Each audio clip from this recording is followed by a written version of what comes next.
Hello, welcome. It's HardLore time. How are you, Bo? I got fired yesterday. Day 2 of unemployment.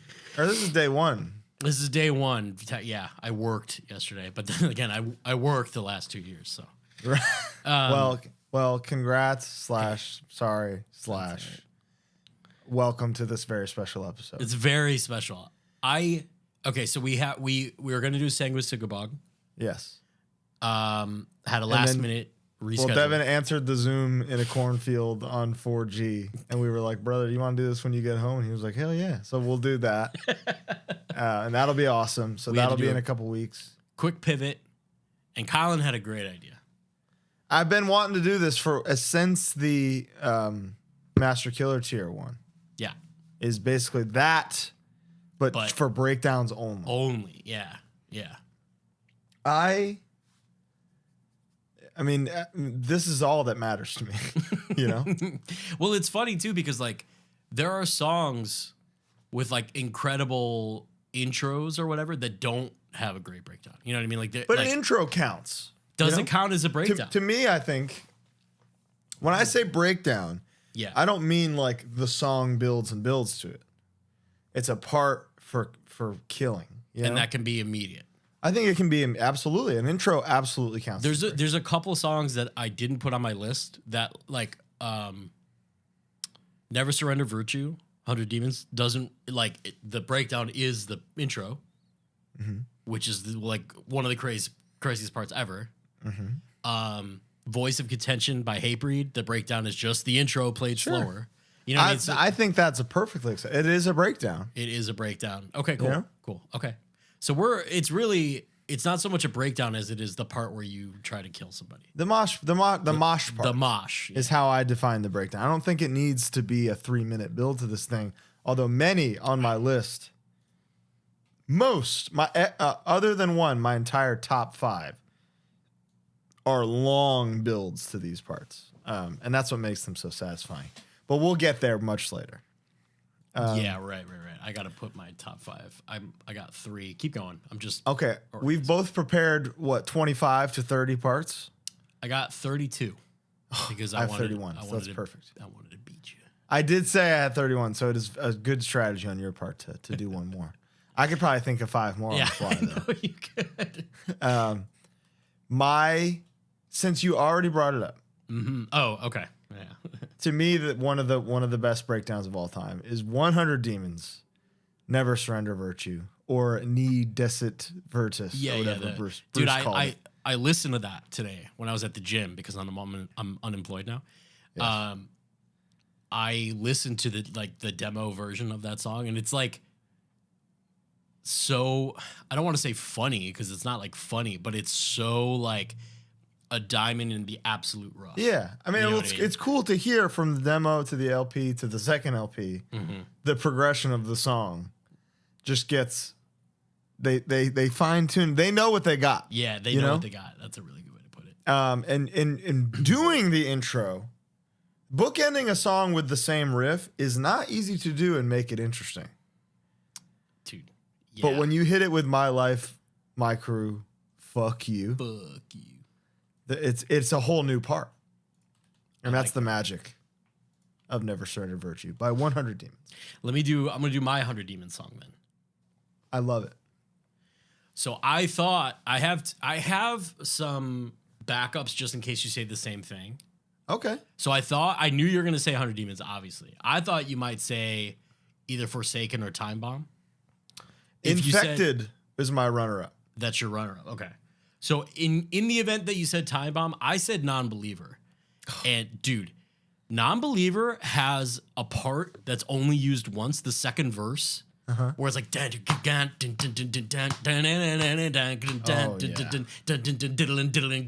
that part is so fucking awesome. It's like an underutilized part, in my opinion, that is like, I remember hearing that. I remember like two-stepping to that as a young man at the bottom. They do that a lot on self-titled, where they'll just hit you with it once and not do it again. And you're just like, whoa. But highly respectable. The breakdown to Non-Believer is fucking good pick. I will see you. unbelievable part. Unbelievable. Dude, when he does the like screamy one. Yeah. Non-believer. It builds to that the whole time. Again, you're gonna see that a lot in this list. So awesome. All right. My next one. Bear with me here. Okay. I got a couple out there picks on here. I know you do. Me too. Yeah. The band is called Candlemass. From the self-titled reunion album, where Messiah came back. Mm-hmm. There's a song called "Witches." And Bo, you're gonna have to listen to the official HardLore favorite breakdowns playlist in the link description below to hear this breakdown in this song "Witches." It sounds like Candlemass listened to like Bitter End and wrote a part, and it comes out of nowhere and is insanely hard. It's legitimately like they were like, let's put a big fucking mosh part here. How does it go? Hum it. It goes dun dun dun dun dun dun dun dun dun dun dun dun. It's hard as shit. And then there's like a crazy dive bomb over it like halfway through. And they know what they have here. They know what they did. It was intentional. And it was on the soundtrack for the Jack Black starring video game Brutal Legend. Oh, I remember that game. So then you maybe heard Witches in the background. I maybe did. Wow, I wonder who like grabbed that. Some PR guy probably. I always wonder about that. Remember Girl Next Door had Youth of Today in it for a bit? For like 10 seconds. So I was an art PA on Catfish one time. Okay. And they decorated a room with just my posters. So like 99% of the time, it's something like that. It's just like a guy. There's just a guy who happens to have some posters. Like the Airheads Infest sticker. Well, the van is decked out. It's like obituary. Yeah. There's all kinds. And the championship vinyl in high fidelity, you know? Or like, Three Ninjas, the Metallica stickers they got. The shirt. Sick. Yeah, the shirt. Like it's all plus head stuff. Yeah. I always wonder about shit like that. All right. It's just a guy. I believe you. All right. So this one is not, these are not in any order. These all just came to me through the ether, right? I thought maybe this is going to be on your list. So I chose a different Machine Head song from a record that we both like. I don't have any Machine Head on my list. Okay. So Davidian is like an obvious all time. So a lot of people. Yeah, a lot of people. And it's like so valid. Mm-hmm. That song's fucking incredible. But I went with the deeper cut just because it's a 10-minute song.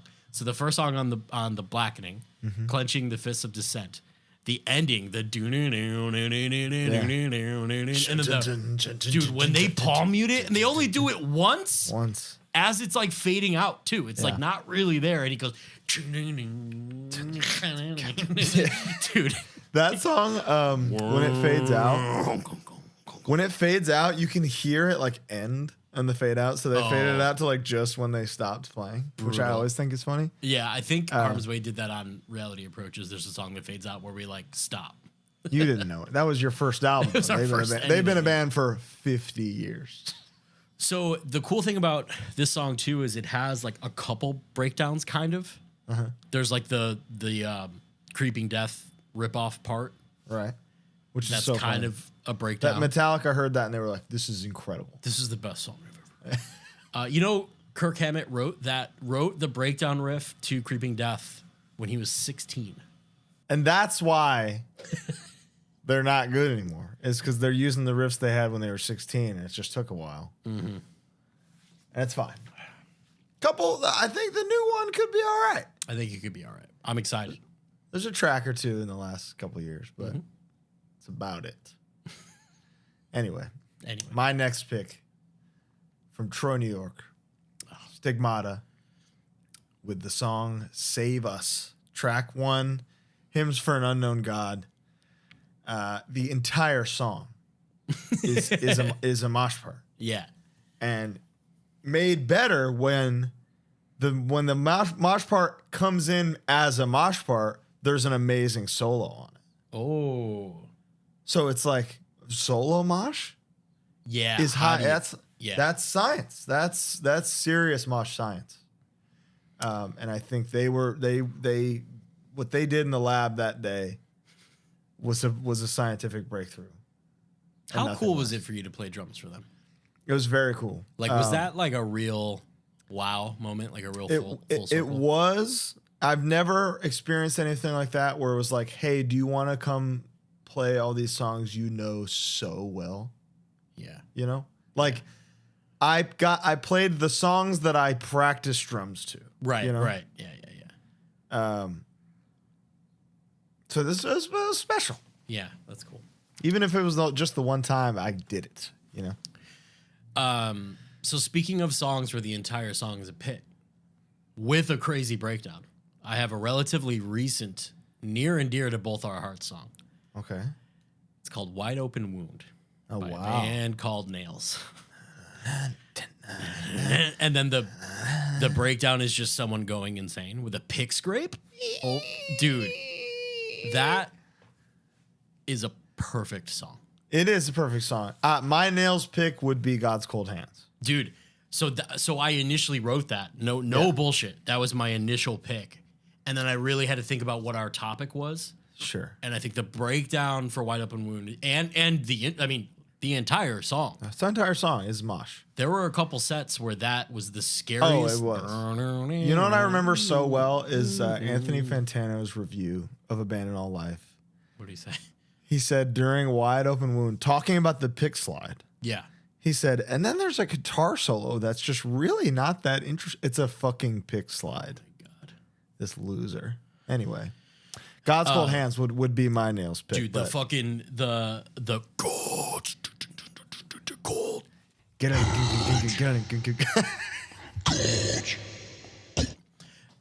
Which I thought was Saba back in the day. And I like text because he can do like low stuff like that. Yeah. It's just Todd. It's all Todd. It's all Todd. Very dope.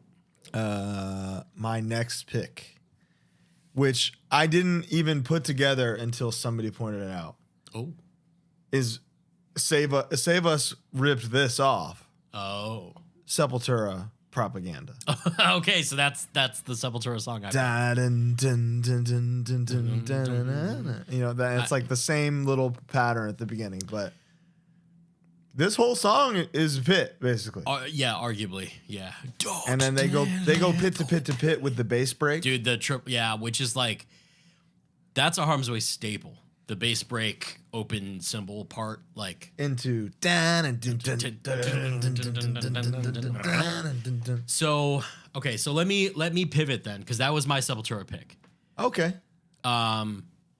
Maybe you can go Desperate Cry or Dead Embryonic Cells Easily. but like what I've learned to really love is fucking Nomad with the sped up. Like it's not a breakdown in that it's the verse sped up, and for That's some cool, reason it's so cool. I mean, a lot of bands who can pull that off. It like All Out War, Truth in the Edge of Lies, the title track. You already hear the big pit earlier in the song. Played a little faster. Yeah. And then they slow it down, and he says "Truth in the Age of Lies" over it, and it feels like a completely different part. Yeah. So it just takes a little nuance. You say it all the time. Improve. Sometimes it's just dumb shit, just like works. You know, like you'll see a lot. A lot on my list is really smart people playing something really stupid on purpose. Tell your Eyes Adjust story. In that, what the song originally was. Oh. Because that fits. Sure. That fits with what I'm talking about. Eyes Adjust started as the beginning riff was much less complicated. It was like very simple, and it was kind of more like just an Alpha Omega Cro-Mags riff. Mm-hmm. And it was me being like, Taylor, what if we did something like this? And he said, what if it was the best riff ever instead? And then wrote the riff, you know? Yeah. And then the transition was just and then it was the verse was just never sped up. Never sped up. Never sped up. And we were when playing it together, we were just like, this sucks. Like, this is supposed to be track 1. This fucking sucks. And then just sitting there, sped it up. Changed the whole thing. Really made it feel like track 1. And I've heard a lot of bands do that since. It's genius. It's just a quick... It's a great part. Quick tempo increase of the same thing you're already doing. Sometimes that's all you need. What is it? 15 BPM? 20 Probably, BPM, but a lot of the times when writing, my biggest thing, what takes the longest time, is finding the tempo for a hard ass riff, or even a not hard ass riff, because there's when you're a film composer, you get to write that part and do it all those ways. You get to play it every single way that you envision it in like every scene in the movie. You know, right? Of course. As a hardcore band. You can't really do that in a span of a 3-minute song. You have to like pick one, even if it's not the one that you have like originally envisioned it in. It's a compromise, this writing shit. When you look at it scientifically. Okay, that was your Sepultura pick. My Sepultura pick was. So I think we agree that is Propaganda the best song. It's the best pit to me. Okay. The best Sepultura fucking pitch. I would say Desperate Cry is probably the best song. But in terms of what today would make me most primal, would be Propaganda. I mean, the first second you hear the like it's Killing. immediate. Yeah, I got guns appear. Crazy. Right. Yeah. My next pick, Ringworm. Oh. Justice replaced by revenge. 2 in a row, baby. Yes. Dude. Starts the fucking record? Yeah, dude. Dude, the insane way to start a record. Just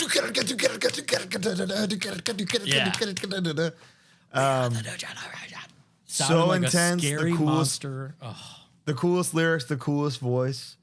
And it all builds into this kind of rare moment for them. Yeah, they preface it when they play it like, this is for all you spin kickers. Ninja kicker, motherfucker. Because they know what they wrote.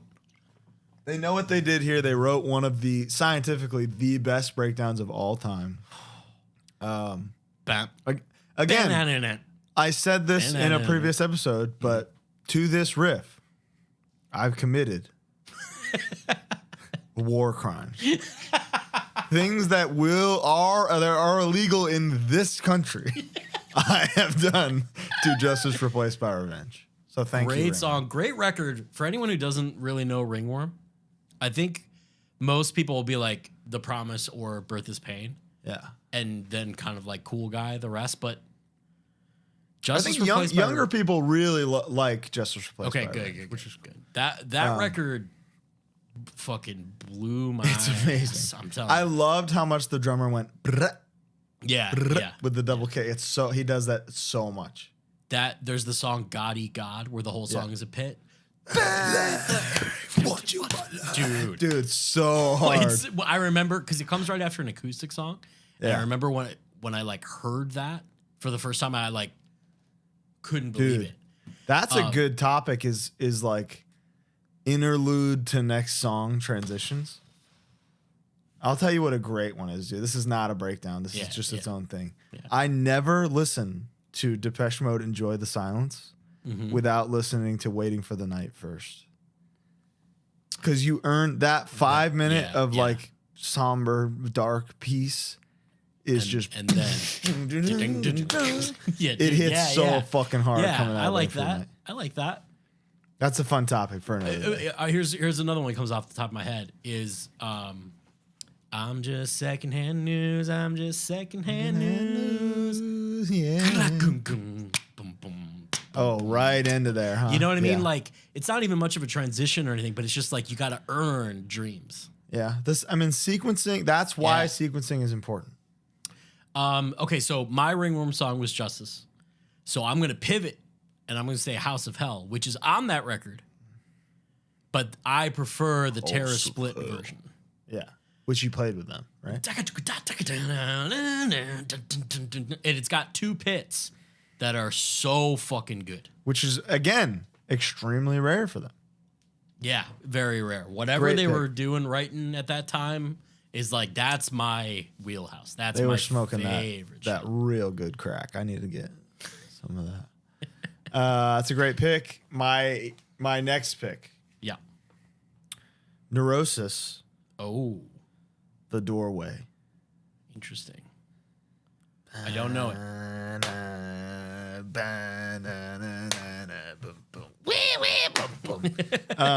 Twitching Tongues opened with this one time at Branch Street in Sacramento. Really? And somebody on the tour was like, "What was that thing you opened with?" And we were like, "Neurosis," and they were like, "You probably shouldn't do it again." so Neurosis songs are best left to Neurosis, apparently. To the professional. Just let them do it. I never, for as much as I saw Twitching Tongues, I never saw you guys play a cover except for the one Carnivore cover the one time. You never saw Master Killer? Nope. We pulled that out of our ass every other day. Never saw it. That's crazy. Never saw it. That's crazy because we're a band who can't play any show without being asked to do covers. Right. Never saw a cover. I guess in 2013 we were like, please listen to our music. Yeah. So that makes and then sense. 2015, you had a record out. We had a record out, and then after that and before that, we were like, let's have some fun. All right. To bookend your Neurosis pick, I'll go with it. my Converge pick. Which there's a lot. Converge is many. Converge is a band where it's like they'll give you, think about Concubine. That's right out the rip. I put it on today just to see if So did I. Yeah. That's so funny. Yeah, so did I. I was like, I know Converge has a million, but I wanted to pick one that's like a little deep. Yeah. And it's on Jane Doe, which like Okay. might be kind of like an obvious thing, but dude, Heaven in Her Arms, which is like, it doesn't, the part kind of comes out of nowhere, but it's when it's like, on to me, not a particularly like mosh driven record. But dude, right, yes, not, God, I keep punching the fucking mic. Yeah, not a moshy record. Yeah. It's more of so like the parts hit when they hit. Yeah, dude, and like this part, and then he switches to the, he switches from the toms to like the crash, and it's like, holy fuck, dude. Yeah, this is I mean, I went scientific with Converge here. Yeah, which I had to. Because think about in the scope of breakdowns. The Saddest Day is one of the best of all time. Yeah. But okay. I fought the urge to go deep. Which part is the breakdown to you? Okay. I mean, there's pits all over this thing. Yeah, there's sing-along part too. Top, you justify. Yeah. So there's a lot in this song, but the Saddest Day pit is undeniably okay. I have one of the greatest ever. What? I have one beef. One of my least favorite things in music, period, is a steady tempo increase. Oh, I'm down, dude. So not what we were talking about with Eyes Adjust, or Nomad, where it just like happens and that's the new BPM. But I think that's like what was different and creative about this, you know? I think it makes me feel crazy. Every time, you know what it makes me think of every time is what's that? A little bit louder now, a little bit louder now, a little bit like every time it makes me think of like a wedding band. Like, all right, here we go, we're going fast. You know what I mean? Converge was on their Wedding Crashers soundtrack. Hit me with the haze and the hope. I disagree, disrespectfully. I mean, look, that and song, I think that's what adds to the insanity of this is like when people are murdering each other. This song, they got to murder a little faster. They crank it up, yeah. I mean, and that's fun. You're not wrong, and obviously that doesn't turn me off from the song or the part. Right. It just does the one thing in you're music not into that I really dislike. I've never done it. I've never pulled. I think it's hard to pull off. Yeah. So I think that they deserve their praise for that one. My next one is a Throwdown song and I went with a non-obvious one. It's a deeper cut. It's at the end of Beyond Repair, I think. Okay. It's called The Edge is Strong. The Edge is indeed strong. There are a couple songs I have on here that maybe the riff isn't like, but it's not all about that, though. Right. It's the moment. It's the moment. So I'll get more into that, but the end of this song is straight edge, we won't compromise. Straight edge together, straight edge forever. Straight edge, all my friends. Which at 15, 13, dude, yeah, exactly. Was all I wanted. And the riff is good, and it's a very heavy part. But like that's what I wanted as a young edgeman. Yeah. I want to hear a band be like, we're fucking straight edge. You know, like I was dying for that. Which, if you think about like Gamora's Season Ends, you know, the breakdown. Spoiler alert. Oh, good. I picked a different one. Okay. Not particularly crazy riff wise. Right. But the repetition of I am straight edge is like is one like that in the right circumstances is one of the most violent things you will ever see. It's so cool. Straight edge together, straight edge forever. Fucking A, brother. So throw it on. A lot of people picked Forever, and like there's other tracks, but like this is a deep cut. I wanted one. No, I respect that. I'm down with that. My next one, probably not one you're familiar with. Band called Irate. I mean, yeah, I might not know the part. Do you know the song CPR? Oh, a couple people suggested that. Yeah, they're not wrong. It's the part that goes, it's the song's about cops. You know, some of the best anti-police lyrics ever. And then ends it with, you know what, bitch?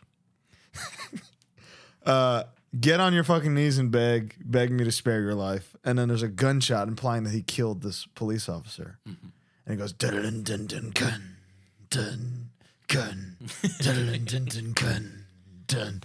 And it hits with the gunshot sound effect. It comes in insane, and the buildup is really cool. And this is one of many contenders on this record. The record is 11:34. Opens with one of the greatest pits ever. Follows up with one of the greatest pits ever. But CPR, I think, is like the moment on the album. The breakdown is apparently so good that you forgot words because you said, they not wrong. When I said a lot of people picked this. I couldn't help. They not wrong. That's what Irate does. That's what Irate do. All right. My next one I didn't put a single fucking Bull Thrower song on this. How could you? Fuck. You can share mine, all right, brother? Yeah. Don't worry. I'm sure I agree with it. You do. So this is me paying homage, and it's an obvious song, but it wasn't until we toured with Cannibal Corpse that I realized how heavy they play the breakdown to Hammer Smash Face. Hammer Smash Face is your pick? Dude, the gung, but they play it really slow live. Like they know what they have. They absolutely. We've established that they know. Oh, they full on know. If in their perfect world, the whole crowd is spin kicking, and I really respect quite that. literally. You know, I see skies. Yeah, that's what Cannibal Corpse sees in their dreams: spin kicks and stickmans. Cannibal Corpse is a band with no shortage of pit parts, like hardcore heavy ass pit parts. They know, but this was just like one where I remember watching them, and like they close with it every night. This is like they have to. It's like the song, and I just every night when that part finally comes in, it's just like holy fuck, this is heavy. I picked a different song by Cannibal. Yeah. Okay. I just thought. And you're gonna understand. Yeah. You know? Because it's just like the first time I heard this, when it was a new song, I just threw my arms up and said, "Oh, which song? They did it. Scourge of Iron." Dude. Come on. Dude, but the intro is so much harder coming out of the just truly legendary buildup into a mosh part that is then the entire song. And a cool solo. I'm not like a Great solo. huge like solo guy. You know what I mean? Like that's not really my thing that I like about guitar playing. But the solo, okay, here's why. I think it's hard to make a solo fit in a death metal song, or to make a That's solo. crazy. But what I mean is like thematically fit. Huh. Like you can play scales, and it's like, yeah, that's like a fucking scale that doesn't fit a song about a scourge of iron. However, the solo in this song does it's chaotic and cool and like kind of scary sounding, and I think that I have a hard time separating the two things sometimes. So I'm saying that for this song, it's awesome. You think it works? I've never heard. I feel like a death metal song without a solo is like a crazy decision. Really? Yeah, I think it means you might suck. No. You know, I'm telling you, Bands do it all the time. but barely. There's always one because they're like, no, I swear to God, we're good at music. You know, that's. But I'm saying every song doesn't need it. In death metal, Yeah. they mostly have them though. You know what's funny is now that I'm thinking of it is like the death metal bands that I like don't really have them that much. Well, and they can barely play them. Is like, you know? no, like Bolt Thrower doesn't have that many. They're in there. They're in there, but it's not. And they're all like, song. wee, Right. woo, which it's fine. I'm into the Slayer solo. That's fine. Oh yeah, that counts. That's if that counts, then it's different. Oh, it absolutely I'm talking. counts. But then here's my caveat. Bill Steer, fucking Carcass solos. Yeah. They're like bluesy and beautiful and work every time. He's a god. He can do it. I'm just saying, for my taste, they're like few and far between. They have to be like really good. And in my opinion, You like a caveman obituary type death metal, yeah. and I do too. Right. 2 nights in Reseda on the Cause of Death tour. That's no LA date. 2 nights in Reseda. That's one of the coolest things a band has ever done. Great job, obituary. My next pick, Bo. You ready for this? Yeah. So I said Cannibal. Okay, what's your next Yes. one? And then you said Scourge. So really, it should be my turn. But You want to go? I mean, Go ahead.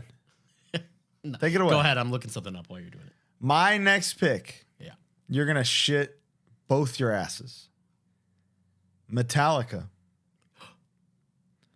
For Whom the Bell Tolls. Oh, beautiful. The whole thing It was is a pit. that. It was that or Thing That Should Not Be. Also, the whole thing is a pit. Both those songs, beautiful. But think about what dun dun dun dun dun dun did for music. Dude, yeah.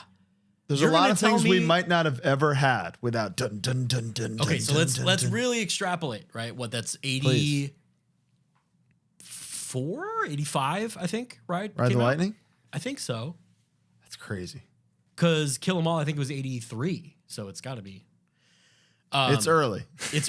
Well, They were okay. going dun dun dun dun in the early 80s. That much is true. So what I'm saying, 84. So what I'm saying is 84, dude. 84, July 27th.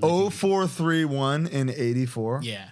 It's actually 0321. Oh my God, even dumber. That's amazing. Yeah. From that, do we get death metal parts, and then do we get beatdown parts? God, I keep punching this fucking mic. But you know, like if you extrapolate it, Yeah.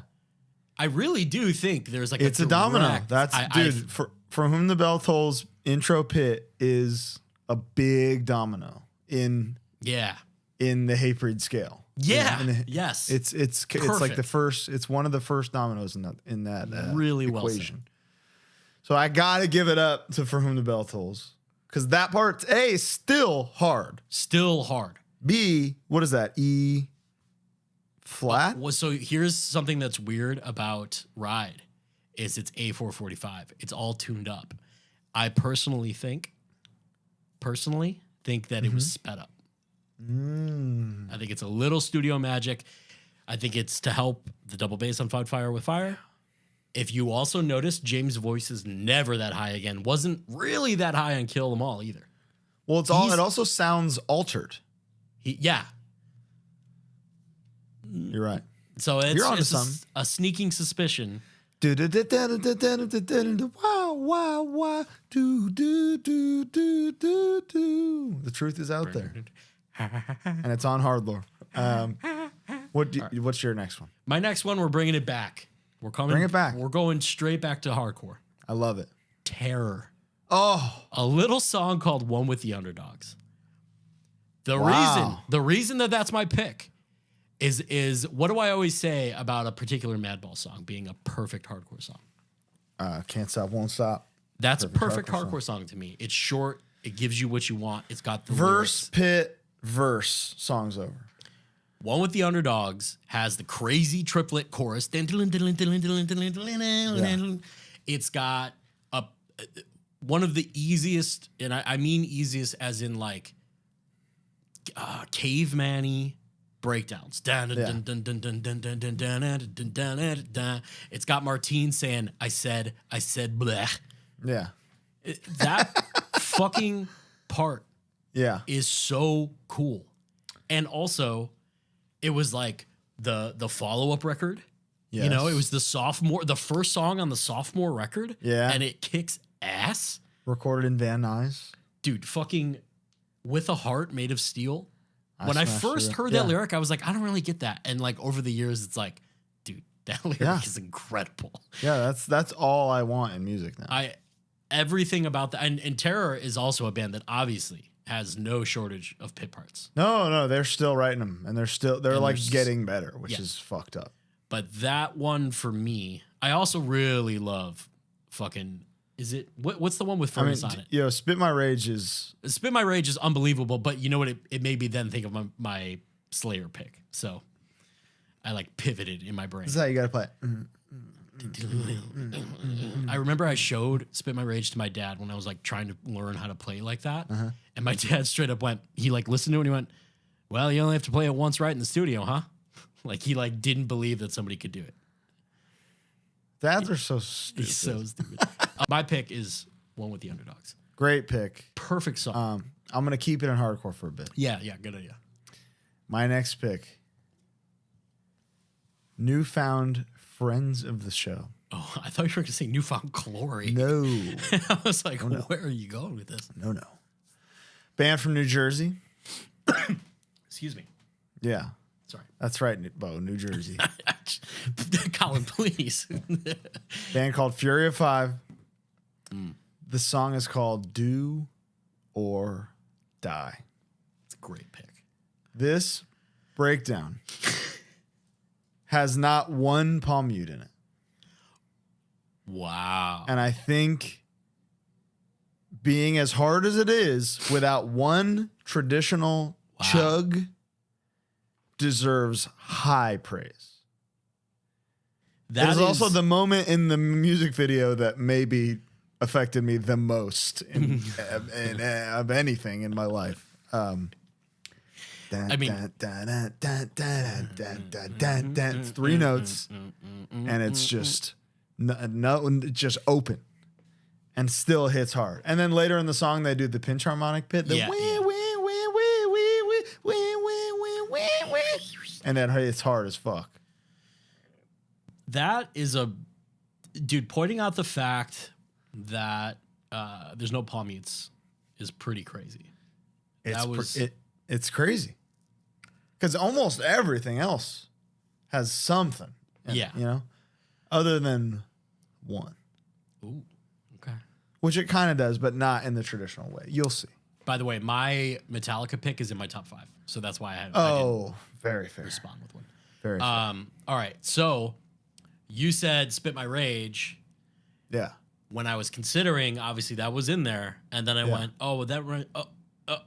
So my Slayer pick is Ghosts of War. Slayer is another band where it's like, I don't think they did not necessarily write parts to like be mosh parts. I think they went, this is fucking heavy. Yeah, right? I think it just, if I had to guess, I think it came really organically. Yeah. Ghosts of War gives it to you twice. Yeah. And has one of the greatest drum fills. Get it. One of the best. I think that's a top 3 drum fill ever. Oh, love it. Love and like of all genre? Of all time, any music. It's like Ghosts of War, Off the Wall, Spiderwebs. In the Air Tonight by Phil Collins. Yeah, I guess that's a whole other conversation, I guess. Yeah. We'll get there. Ghosts of War is fucking amazing. Oh, incredible track. It's on South of Heaven, so like the production is like perfect. Yeah, it is. I love the production on South of Heaven. Guitars are like kind of dry, like everything. The drums sound great. If I picked this, I mean, it's barely a pit, but Spill the Blood, dude. Yeah, awesome part, dude. How many times have I stolen that riff? You know what else? God, Raining Blood has a pit part, big time, like an open E flat pit part. Yeah. The beginning, like thunderstorm over the drums, is one of the most pitiable moments in music. Yeah, what's the most pitiable moment with the fewest instruments that isn't guitar? It's that. Like, it's that. With rain. Cold as Life feedback. I'll kill a man. You know? What's a sample? A sample that you'll kill someone to. There's something inside that they can't touch. Hope. You know that one? The Shawshank? Or fucking... you see, it's not the blood you spilled that gets you what you want, dude. Your community! People are dying for that one, lad. That would be a good segment. It couldn't do a whole episode, but like good samples. Best and like where they came from kind of thing. Yeah. Because that one is a weird one. We didn't talk to Jamie about that, but that's from like a Marine, like an obscure ass movie. Yeah. And now they're like not on the record. Oh, really? I don't think they're on digital, which is fucking crazy. That's whack. All right, so I said Ghosts of War. What do you got? I've got... You sitting down? I know this is on yours. This might be in your top 5. Okay. Cro-Mags. Apocalypse Now. So, I knew you were going to pick it. I picked a different Cro-Mags part, but explain. For those of you just listening, Colin has just been shaking his head. I can't. Where do I begin with this thing? Dude, I heard this song like I had already established myself as an Age of Quarrel fan, you know? Of course. And my old heads are going, don't worry about the other records. Yeah. And then there comes a day where you go, what if they're good? And you boy them. And you spin them. And you get to this fucking song. Okay. Before you describe this, too. Yeah. The whole, what is it, song 5 or 6? Yeah. It's almost like every song is a build up to this part. Like every song on the record is like, hold on. Just wait for Apocalypse Now, I swear. We got something for you.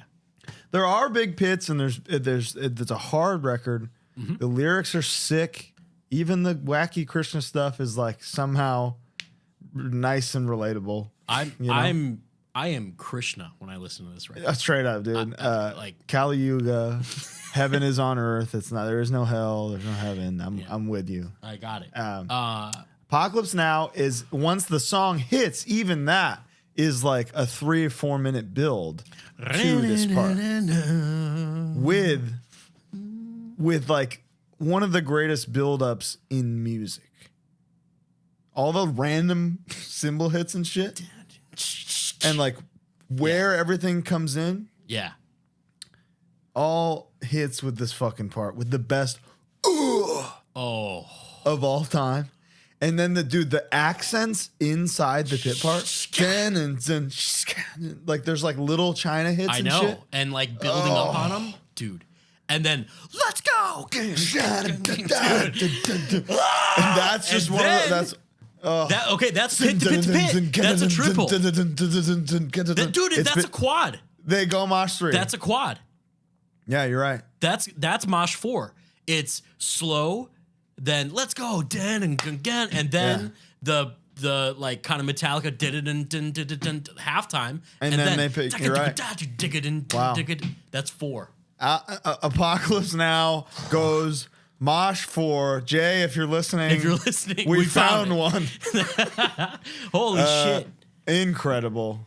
Wow. Apocalypse There's a Now, video. I life-changing. talked about this the other week where there's a video of the dude who played guitar on this falling onto his amp, and it's on my Instagram. Yeah, that's incredible. It's also, this part is on my Instagram too.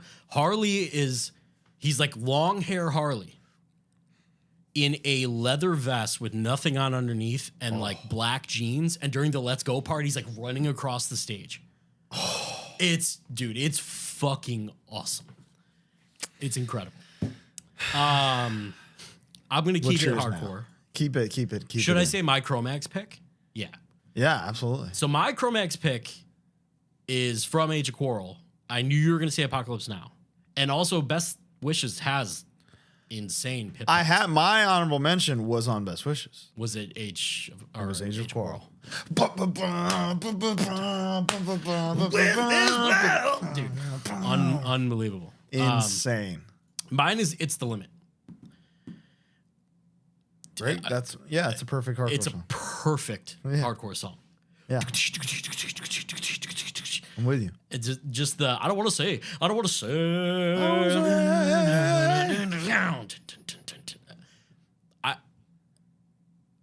know. I gotta listen to Age of Quarrel. It's been years. The thing that's fucked up about this is like, where did that come from? Yeah. Like, where Bad did brains. and then I know. And now that's just like the crossover scale. Exactly. And it's been shitted on to death. We should talk to Paris about that one. Yeah. How'd you get that? Where did that come from? A new segment called "How the fuck did you write that?" You know, there's that it's called The Beat, the movie. Yeah. Where they played that where they're in in Hard it, Times, right? During the pit part for It's the Limit that I don't want to see, Richie, Underdog, does a huge stage dive. Gangster. One of the coolest looking stage dives ever. He's very visible. He does like a jump, and He's it's a also, literal gangster. Dude. And it's also rumored that Pete Steele is in the crowd. Love it. I wouldn't doubt it. He's in Oz. Where isn't he? You know? Where isn't that guy? So your Cro-Mags pick is It's the Limit. Great pick. Dude, also honorable mention to American Nightmare's cover of it that is like actually awesome. Interesting pick. It's great. It's just Josh, you hear that? Josh, you hear what he said? It's amazing, Josh. Please forgive me. Dude, I found the picture, by the way, of me punishing Wes on stage. Good. Yeah. I want it. Send it to me. My next pick, we're gonna switch over to Grind World real quick. Who grindcore, and this is a discussion we'll have in my top 5. Okay. I would say the best breakdowns ever written are not written by hardcore bands. There has been a serious lack of like death metal. Oh, well, I'm sure Fetus is in your top 5. Yeah. Okay. Everything's coming. Okay, gotcha. But right now, band called Brutal Truth. Oh. One of the greatest grindcore bands ever. The song is called Time. And you've heard, every band you like has ripped this off. Truly. Yeah. It starts with this like dun dun dun dun, like a crazy blast, and you don't know where it's going, and then it just slows down into this insane fucking buildup. Hits again. It goes into the verse that's hard as shit. Hits again. And then it goes pit to pit with this other fucking insane riff where like the drums come in and are like off time. This is one of the hardest songs ever written. Brutal Truth, Time. Check it out on the HardLore. Dude, while you're describing this, I realized our playlist is going to be the best playlist of all time. This is the greatest playlist ever made. Ever assembled. Ever assembled. Okay. I'm staying hardcore for a bit. Stay. And these are going to be the lulls for some of you guys who didn't get into hardcore through punk rock. Okay. So I'm just saying, you got to understand the context of some of these things. Me. So you. It's gonna be a lull you got to for understand, me. but I'm going to get you with this. I'll hook you. Okay. It's a little I got a couple of those. A little song called We Just Might by Youth of Today. Okay. Describe it. The breakdown is, the lyrics are, you say you want to fucking fight, we just might. And it's about beating up non-edgemen at shows. That's the whole song. Love it. We just might. That's all I care about. So and it's like a way just Okay, it's like the You Through thing. I mean, that's a pit. That's a breakdown. It's a pit. It's on Can't Close My Eyes, which is like a borderline power violence record. Nice. There's an argument to be made with like how fast those songs are and like his vocals sound fucking insane and blah, blah, blah. Nice. They later re-recorded the song on Break Down the Walls and named it Time to Forgive, which is a major bummer. Because it's not time to forgive. Because it's never time to forgive. It's time to kill. We just might, Youth of Today. You're gonna go from Brutal Truth to We Just Might, and a listener might be like, what the fuck? You gotta remember the context of when this came out. So 86, I think. in the same conversation, Yeah. I'm gonna keep it Yeah, similar. good. And like the proto breakdown Yeah. conversation. Breakdown, Oh, kickback. dude. Excellent pick. This is like an early iteration of what a breakdown could be. Yes. Listen to that 87 demo. I will say they only got harder and for sure wrote better mosh parts than this. My honorable mention was a song called Exposed. Oh, You familiar with this song? I don't know if I am. I think it's on Plus Minus. Okay. It is like an actual insane spin kick breakdown in this breakdown song. It's insane. But I went with kickback just because it is a history lesson. Oh, And I want people listening to this playlist that's what we're calling to get the history lesson. It's a history lesson. From breakdown kickback. I got a couple of history lessons. Okay. So I would say that Cro-Mags part is a history lesson. Absolutely. The Youth Today song is a history lesson. Absolutely. And I think I got one more. Maybe we Okay. just knock it out. One more what? History One more lesson? history lesson. I can do that too. One more very obvious history lesson. Hit me with it. It's a song called The Only Way by 10 Yard Fight. Okay. Interesting. Okay. Now, the ending lyric. So this is an example of the breakdown is the intro. It's the same like what we were talking about. The ending lyric is, as long as there's blood in my body, my blood will run pure through these veins because the only way is straight edge. Facts. I can't see an excuse when my eyes are always clear. I mean, come on. Facts. I listened to all these songs today and I got like chills. So I know it still like matters to me. No, dude, I literally did the You know? same thing. Yeah, And yeah. I think most of this list is objective. Like some are personal, but for the most part, I was like measuring how they made me feel, and that's how I got my top 5. Was Exactly, dude, measuring exactly. How they made me feel. Yes, very good.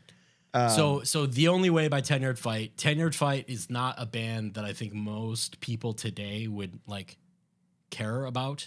But they when I looked up on LimeWire straight edge, they have a song called Proud to Be Straight. It's all about being straight edge. And so it was like a very quick like, oh, I like this band. Sure. And this song, whoo, buddy. My last history lesson. Yeah. I guess I have a couple more, but this is the big one. Bad Brains. Oh, Right Brigade. dude. That's a proto breakdown. Because they build it in the beginning, do the whole song, build it at the end, and they fucking give it to you as if the same way any modern hardcore band would do. We listened to Rock for When Light there was no context for this. Yeah. We listened to Rock for Light in Louisville the other day. We did. And how good, it was the best time ever. Dude, I think, and I will quote you as saying, if you skip the reggae songs on Rock for Light, I'll fucking kill you. Kill you, dude. I will never try and listen, no, not high. And what did y'all show them? Dude. Wait, let me get the megaphone. Yeah, I get it. I survive. Always a risk because the one time we did that and my entire board died. Well, we'll see. But worth it for the bit. We'll see today. Excellent choice. Thank you. Bad Brains are, I would say, the foundation layers for a lot of like punk pits. They're like, another huge domino for what a punk hardcore band could be, what a mosh part could be, what a song can be, what an album can be. Go ahead and watch Bad Brains CBGB's 1982. I have it on DVD. I have it because it's so good that I bought it. You know what I mean?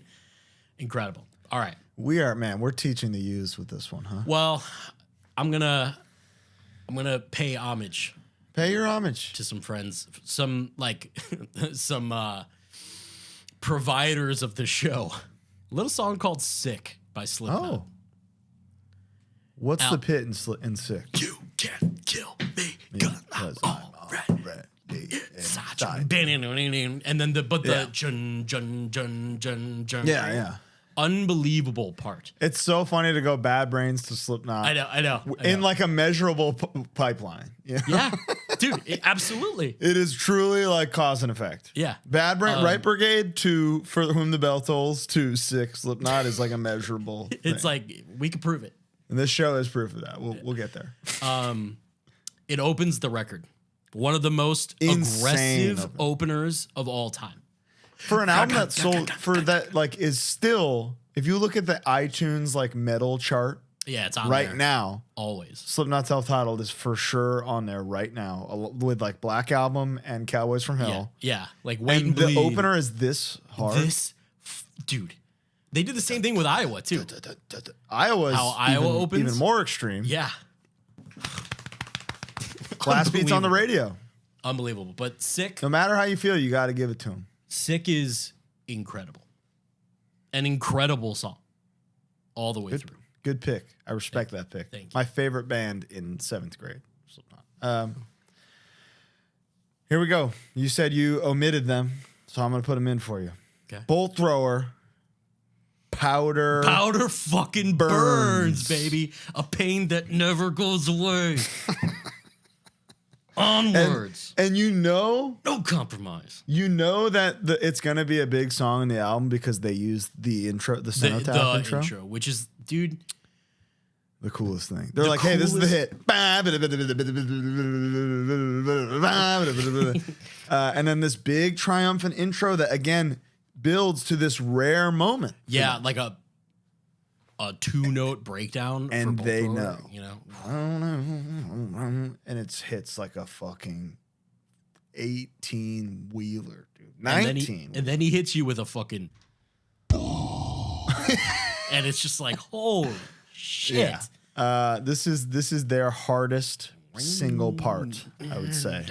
Dude, for those of you who don't know, who aren't into Bolt Thrower, every record they use this one intro that kind of fades in, and you never really know what's gonna come. Like if you were listening to the record, tremolo,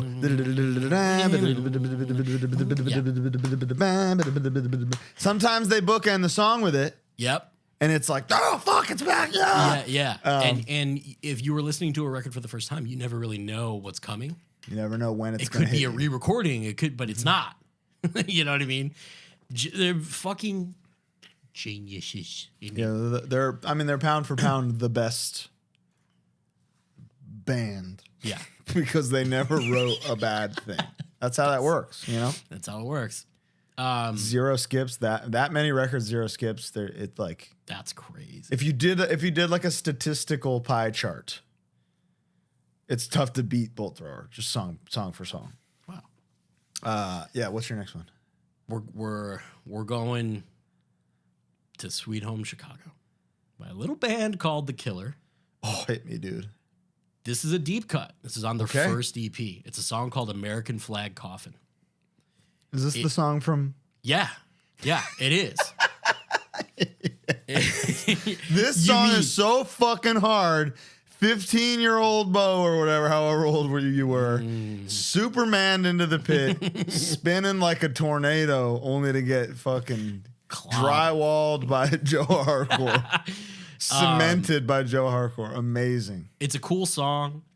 It's on like The Killer's first thing, but it has like a great halftime to full-time part. That's just they're good at that. Fucking awesome. No shortage of incredible pit parts in The Killer. The Killer's favorite. Amazing. Yeah, but please. My favorite of The Killer pit is God Forgot. Ooh, that's a good pick. I will never forget. They played that Arlington Heights show on my birthday, September 21st, 2013. I think they opened with that or something. Mm-hmm. And I don't think that's a Chicago song. Right. I don't know if all those who wander are lost are like one that Chicago, they wanted to hear Welcome to Chicago. Yeah, you know? it took a minute. Yeah. God forgot, didn't forget Colin. Van Nuys didn't forget. Van Nuys in their hometown whooping fucking ass to that song. Dude, I love that song. Remus's drumming is so fucking cool. He made, I mean, there's Chris Mills. What would Chris Mills be without Dude, me? I mean, and I'm sure he would say that. He said it. He said it to me. Yeah. Remus, the drummer for The Killer, is so fucking good. I've never, I swear to God, I'm not just putting him over because it's like they're like my hometown hero band. He has such like swag and like style with how he plays, with like ghost notes and shit that are like, I don't even know if he's really thinking about it on that level. It just like kind of happens. No, I mean, if you listen to the beginning of God Forgot alone, how cool that little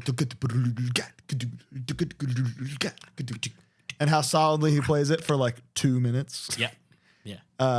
You can't do that. That's a swag injection that is God given. Yeah. And God didn't forget Remus with the swag. My next pick. Yeah. Bowen. Yes, sir. From Syracuse, New York. Oh. The greatest straight edge band of all time.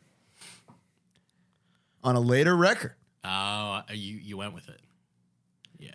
Earth Crisis. Ultra Militants. Daddy, now this war, dude. This is another impressive thing. I wish it was about straight edge. It's a vegan song. I don't care. And we're on the other side, bro. Yeah, but I dined in at McDonald's today listening to this song. That's straight up like Dude, what your unemployed friend on a Tuesday be like dining in at McDonald's by a la carte by myself, listening to Ultra Militants, having the best time, sucking down a big old Diet Coke, crispy as ever, eating a triple chi to Ultra Militants. I'm so sorry, Carl. I will never eat beef again. This song, the pit happens. Yeah.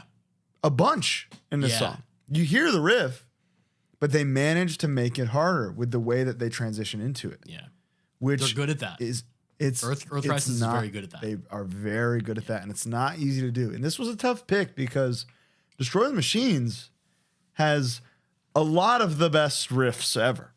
Like a lot of the good riffs in the world are on Destroy the Machines. So it's kind of an unfair bag to pull from. But Ultra Militants in a vacuum as a breakdown. The way they build it, the big sing along, the into it. Oh, dude, yeah. The big dramatic pause where you don't know. Is that when Breed it's coming. the Killers? It's Breed the Killers. That's the record, right? His vocals on that record are crazy. He sounds like a pterodactyl for real. That's like live Carl recording for the first time. Yeah. It's like that's what his voice settled into, and now we hear it on record. Breed the Killers, awesome. Ultra Militants, incredible. The best Yeah. Earth Crisis breakdown. My Earth Crisis breakdown is Gomorrah Seasons In. I get it, man. It's just... you're yelling I am straight edge over da-da-dun, da-da-dun, yeah, exactly. da-da-dun, That's all you need to know. And now live, when like we saw them, and I know they've done it a bunch, but like they like... Stop and just... So the crowd's doing it, and oh, brother. Yeah, that made me like, that gave me full on goose pimples. Yeah. I was bumped up. Feeling good. All right, my next one. Yes. And again, this might be a little obvious. Sure. But it was the one that made me an All Out War fan. Oh. Resist. We're going to have to wait to talk about this one. Okay, we can move on. All right, let me go to my next one then. Yeah. Please. Integrity. Judgment Day. Oh, yeah. They do the thing where the intro is the breakdown. But on the one version that I put on the playlist, there's the dive bomb over it, and it's just so fucking awesome. Yeah. Good pick. I was like trying to put an Integrity song on the list and like couldn't choose one, if that makes sense. Yeah. I don't have a preference almost. But my preference is all of them. in a way where I couldn't be like, oh, this is the best one. My next one has that. I'm going to let you say yours, but I know exactly what you mean. Okay. My next pick, band called Carnivore. Okay, let me hear. So this is a big influence on me in terms of writing a breakdown without ever hitting a cymbal. Sex and Violence. Oh, wow. The whole end part is just Tom's snare. Hard ass riff, hard ass lyrics, insane mosh call into it. Yeah. Controversial maybe, but this was one of the, I was like, okay, I need to find a way to like replicate this in a way. And like, dude, twitching does do that. Sex and Violence. Yeah. There's a lot of World War V in Sex and Violence. You just connected a dot a bit for me. Yeah. I was trying to think of a Pete Steele representation to put on here, and I couldn't really think of one. Inner Conflict, great one. Well, even like Race War has the dun, dun, dun, dun, dun, dun, dun, there's pits in every song. Angry and Erotic Catholics, dude. Suck my dick. I had my pick of the litter with this one, yeah, realistically. Yeah. And then even Slow Deep and Hard songs, and then infamously like Wolfmoon has like has a pit part a little bit. There's little breakdowns in their own ways.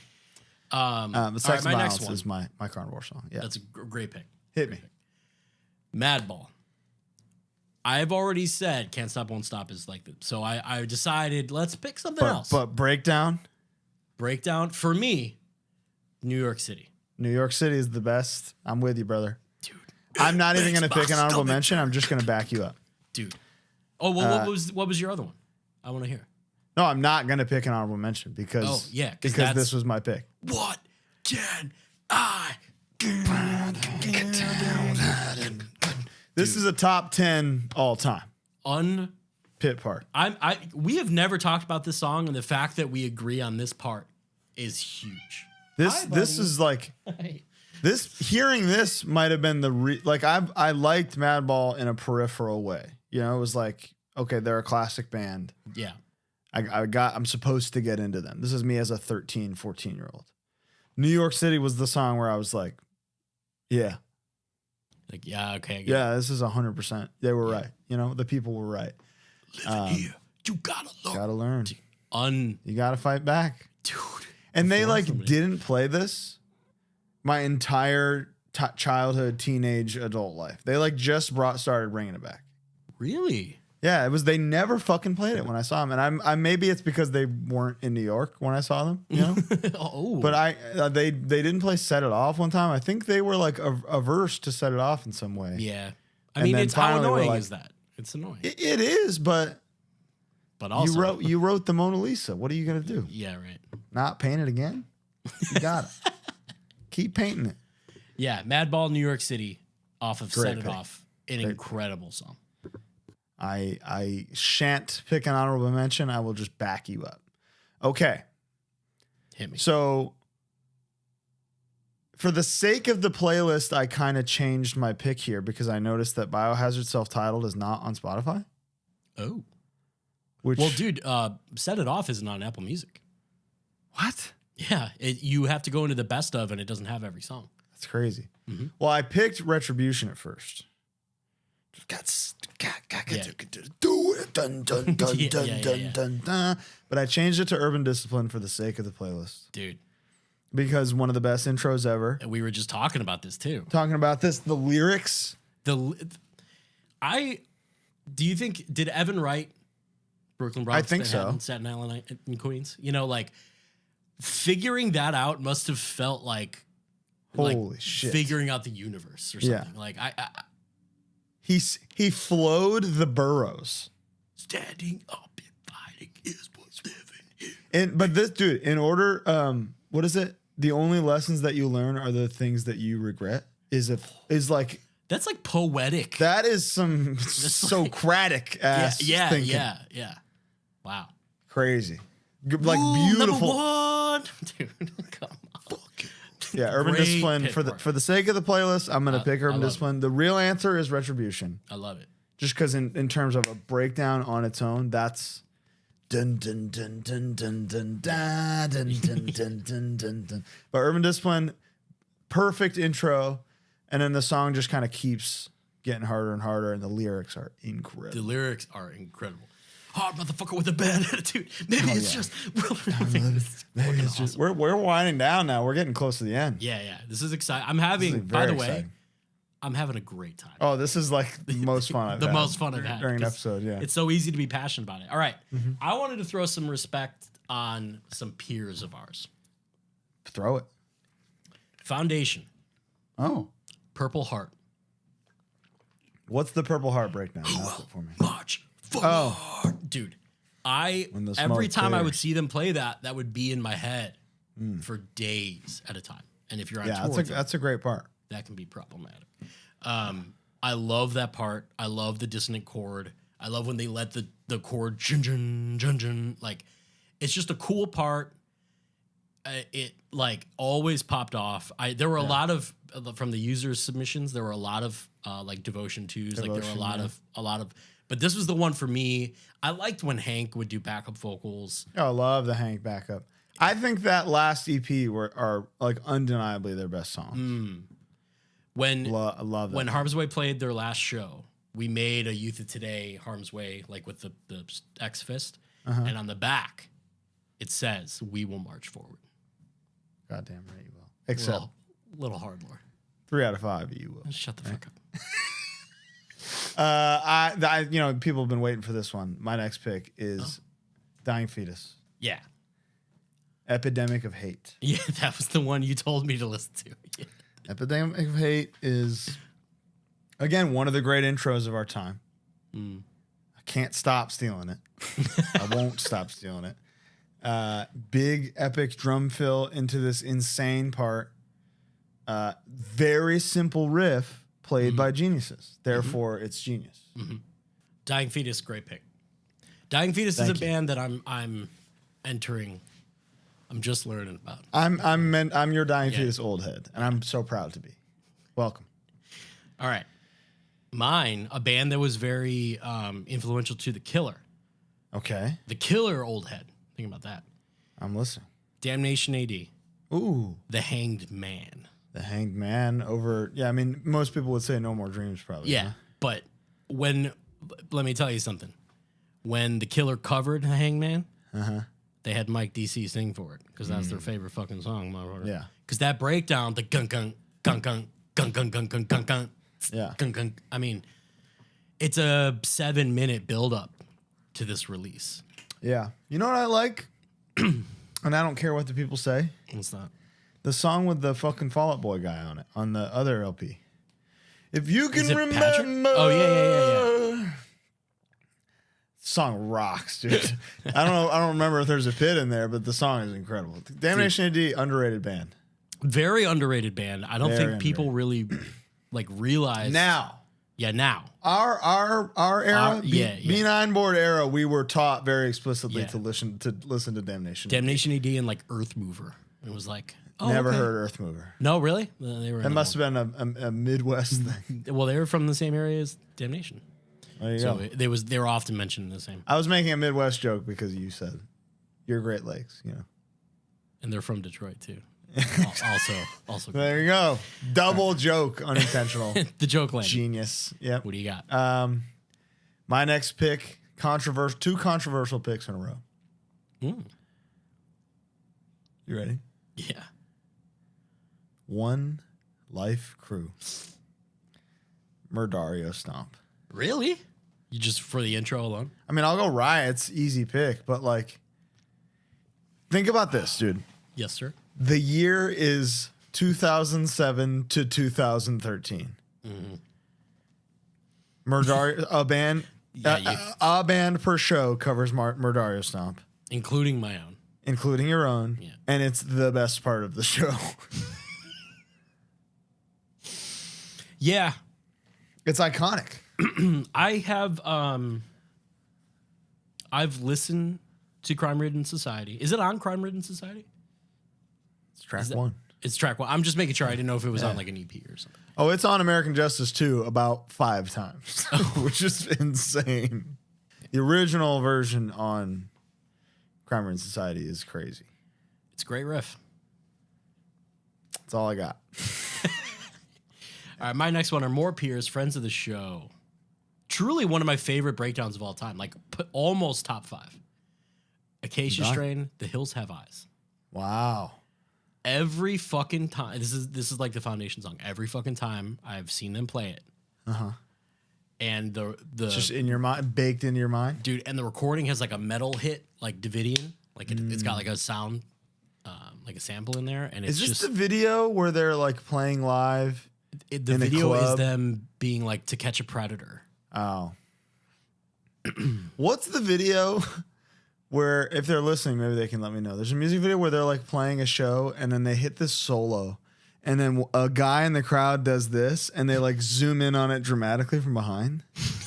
And it's really, it's like so funny.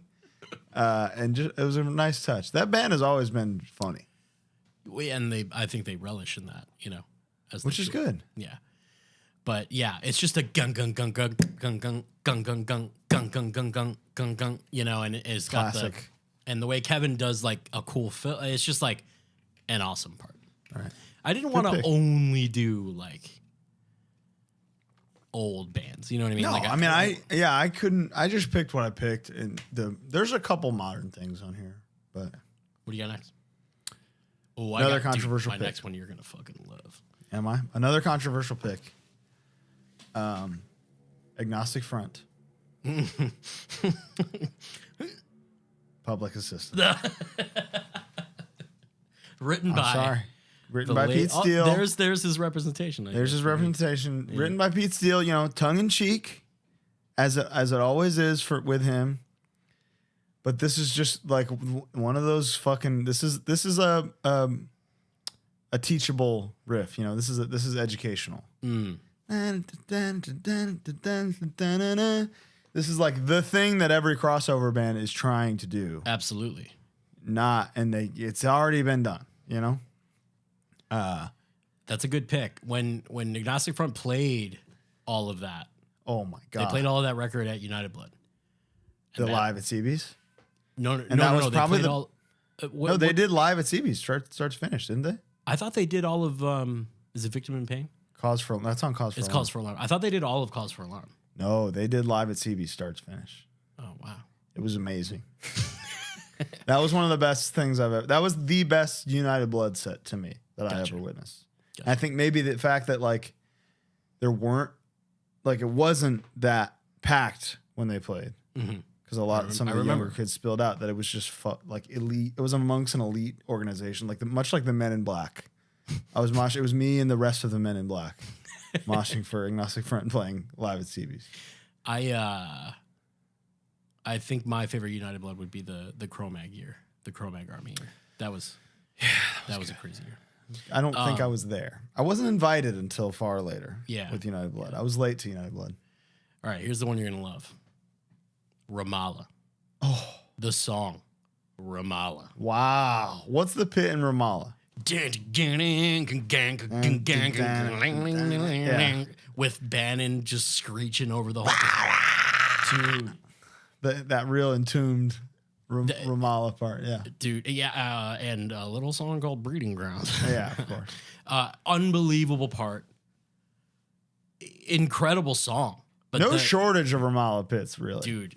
Could have been a million on here. I listened to that today at the gym again, and like, I was just like, "Holy fuck, this part is awesome." Is this the end? Beautiful friend. My friend. One of the greatest frontmen of all time. Inevitable guest on the show, I would say, right? Yeah. White Trash Rob? Can't wait to talk to him that'd be someday.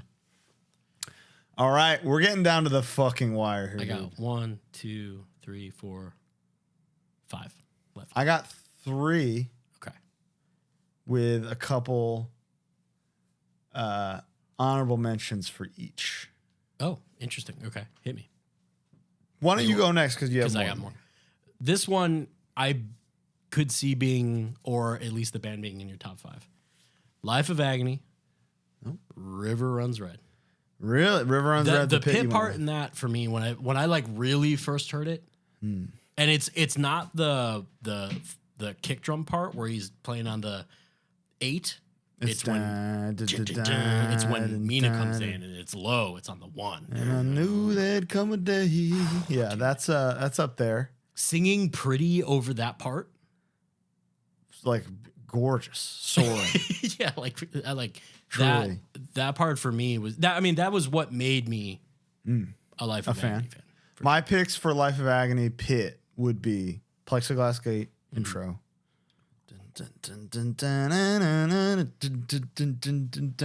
Or The Stain Remains.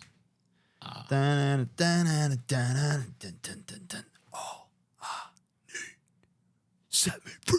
That's that was one where I couldn't believe that they were, even though they were playing the whole record, I couldn't believe they played that. Yeah, right. They're doing this one. Yeah, not something I ever expected to hear live. Yeah. My next one.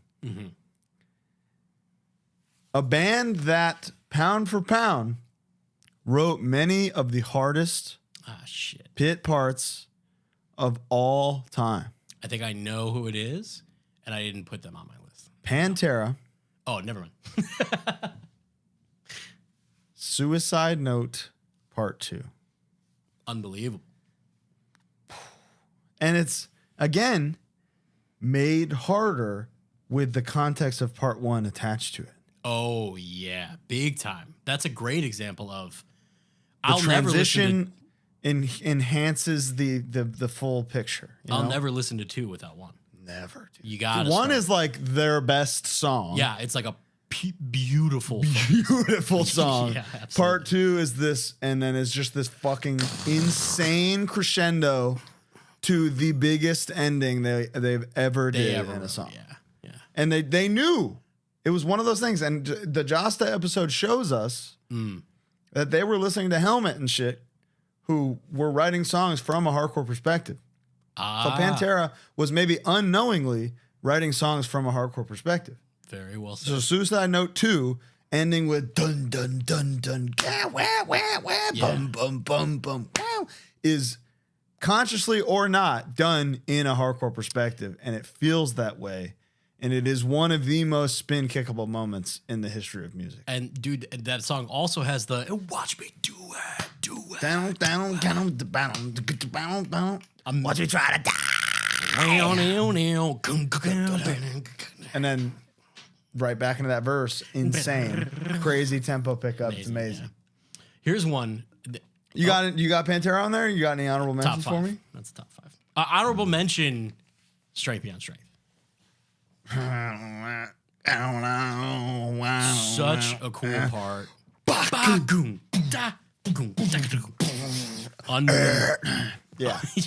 Unbelievable. Not a band with no shortage of pit parts. No, let's do I'm gonna do a bunch of Pantera honorable mentions because there's so many.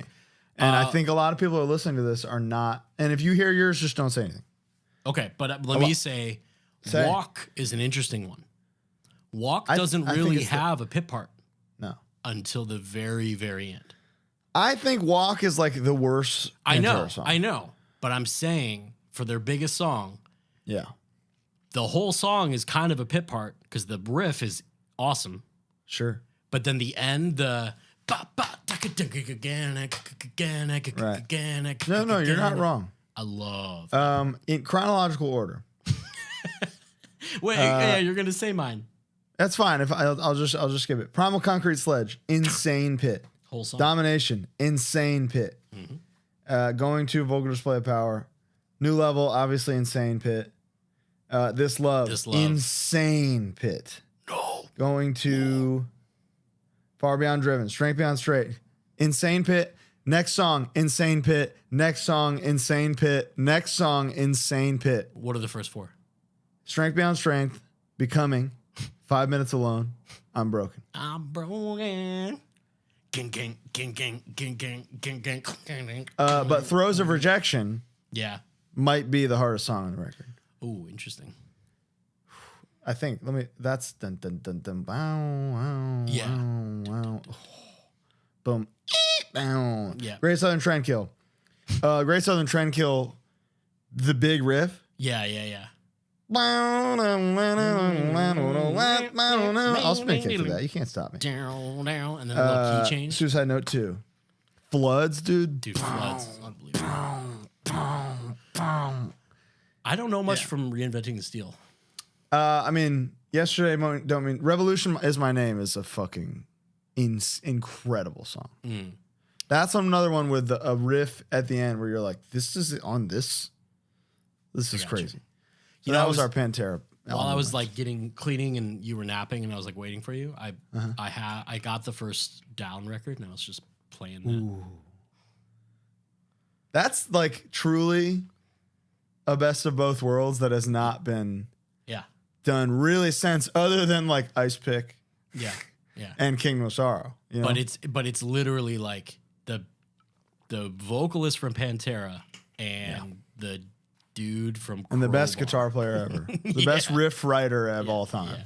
Although a lot of those songs, it doesn't say his name. Like the labels, they all say Anselmo. But brother, he's playing. It'll be Keenan, you know. He's playing them. Yeah. And that like that's a swag that even if he ain't write it, the performance, it's in the performance. You know, He's saucing them up. Swagger. Right. This one is the one that I couldn't find on Spotify, so you have to find it on YouTube if you care. Okay. It's very specific. You might laugh. First Blood from the demo, Victim. No laughs here, man. Dude, with the sample machine gun. Ah! Dun, dun, dun, dun, dun, dun, and 2002? Brother, I like that demo era and first LP was like as I was coming up in hardcore. Yeah, okay. So like seeing First Blood and like hoods at the Cobalt. Yeah. Those were the scariest shows of my life to this day. That demo. Palpable fear every time they played. Is that the best demo? It's an incredible demo. In the last 25 years? 25 would include Terror. Okay, so no. They're adjacent. Yeah, they're adjacent. And I would pick Terror over First Blood, but like really think about what we're saying. Yeah. You know? It was so good that they just did those songs again and it was a hit record. But it didn't have the sample. So I want the sample. Yeah. Specifically that version of that song. The whole demo is great, but that version of that song. The best China hit of all time. Unbelievable. Yeah, that's it's a good pick. I believe that was Danhausen's pick as well. Oh, excellent. He didn't send me a video, but that was what he was contemplating. Well done, Hausen. I'll see him on Friday. Tomorrow. See you tomorrow. All right. Maybe I will too. We'll see. Here we go. We're getting real close here. I got two more. Okay. Me too. Okay, perfect. Go ahead. Marauder. This isn't in your top 5? No. And I'll get there. Don't worry. Master Killer. Oh, thank Christ you didn't pick mine. I know what you picked. Shut up. I know what you picked. It's okay. I bet you. But this is another example. The Master Killer breakdown is not a traditionally hard riff. The very little palm muting. Yeah. Technical as fuck. Like I showed this to a guy who just plays guitar and heard this and was like, it's a cool riff. Take everything you know from it. Yeah. It's just a cool riff. But in the context of the song with the fucking I Am Your Master coming back into the solo. This is number 7 on the breakdowns of all time to me. Wow. I know what you picked, and that's my honorable mention, so I won't say it. Okay. Are you sure you know what I picked? We'll get there. And if it's not, I'll say it, but I know it is. Okay. I know for a fact it is. The video of Steven from Kickback singing that part, the you can run, you can hide, and then Sob stage diving, and then during the Jorge is skanking. Yeah. Not moshing, skanking. Yeah. That real New York little spice in there. Pardon this interruption. It's Manscaped time. Let's talk about Manscaped, Bo. What do you think? I love Manscaped. I got it all. The trimmer, the lawnmower, the reviver, the preserver. We've gone on and on about this stuff. My new love, in case you didn't catch it in the last episode, the foot duster. Oh, yeah. My dogs are April fresh. Absolutely. I'm so proud of you. Thank you so much. The body wash that you threw out is amazing. The little scrubber that came with the body wash kit is awesome. See, I don't have the kit. I need the full kit now. So I'll talk. I love the way it smelled, though. It made me feel very masculine. It's very masculine without being like Axe body spray. No, it's just musky and satisfying. Yeah. But the Reviver, like I say every week, is my favorite product. You spray it on, you smell better. It's that simple. It's that simple. And I used it today after the gym that I've talked about 3 times. Nice. Good for you. And it's great stuff. Really happy that we're working with them because I actually use it and enjoy it and can like people will kind of ask us outside of the show, like on the side, and be like, so is it actually good or are you just gonna anything we talk about it, we talk about because we like it. I use it every day. We used it before we started working with them. That's right. So 20% off, code HardLore, 20% off, free shipping. It's also Whatnot time, Bo. Let's talk about our first Whatnot that just happened. I had a blast. It was so fun. It was so fun. If you missed it, our Whatnot shows are basically live versions of HardLore that disappear once they're over. So right. You got to be there. You got to be there. We're going to do them at the end of every month, like around the last Friday of every month is probably going to be the vibe. So don't miss our next one in April. We had like 250 people in there. 250 people in there chatting. It's like a live Q&A for 2 hours where you could just also happen to be able to buy whatever items we're talking about. If you want. So click the link below. You join. You get $15 off your first purchase. Oh. We're gonna have some really cool stuff there in April. So stick around. Got a bunch. We'll see you. We'll see you there. You want to tell them about the Discord, Bo? I want to talk about the Discord. So we have a Discord set up. The link is going to be below. I will be in there probably more so than Colin. I don't know what the fuck Discord is. He doesn't really get it yet. But those of you who know that it can be really fun. If and when we start doing watch along stuff like we've talked about before, it's probably going to be through there just for ease of use and for you guys to be able to hang out. You'll be able to submit questions, ideas, videos, lore, whatever.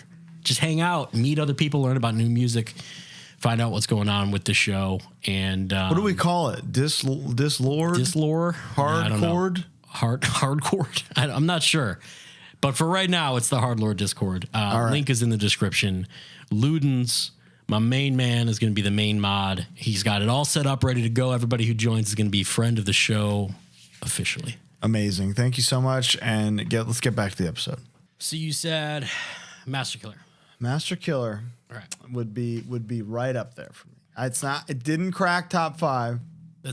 I'm genuinely shocked. I know but Master Killer is about the album for me. This is the full, complete Sonic experience.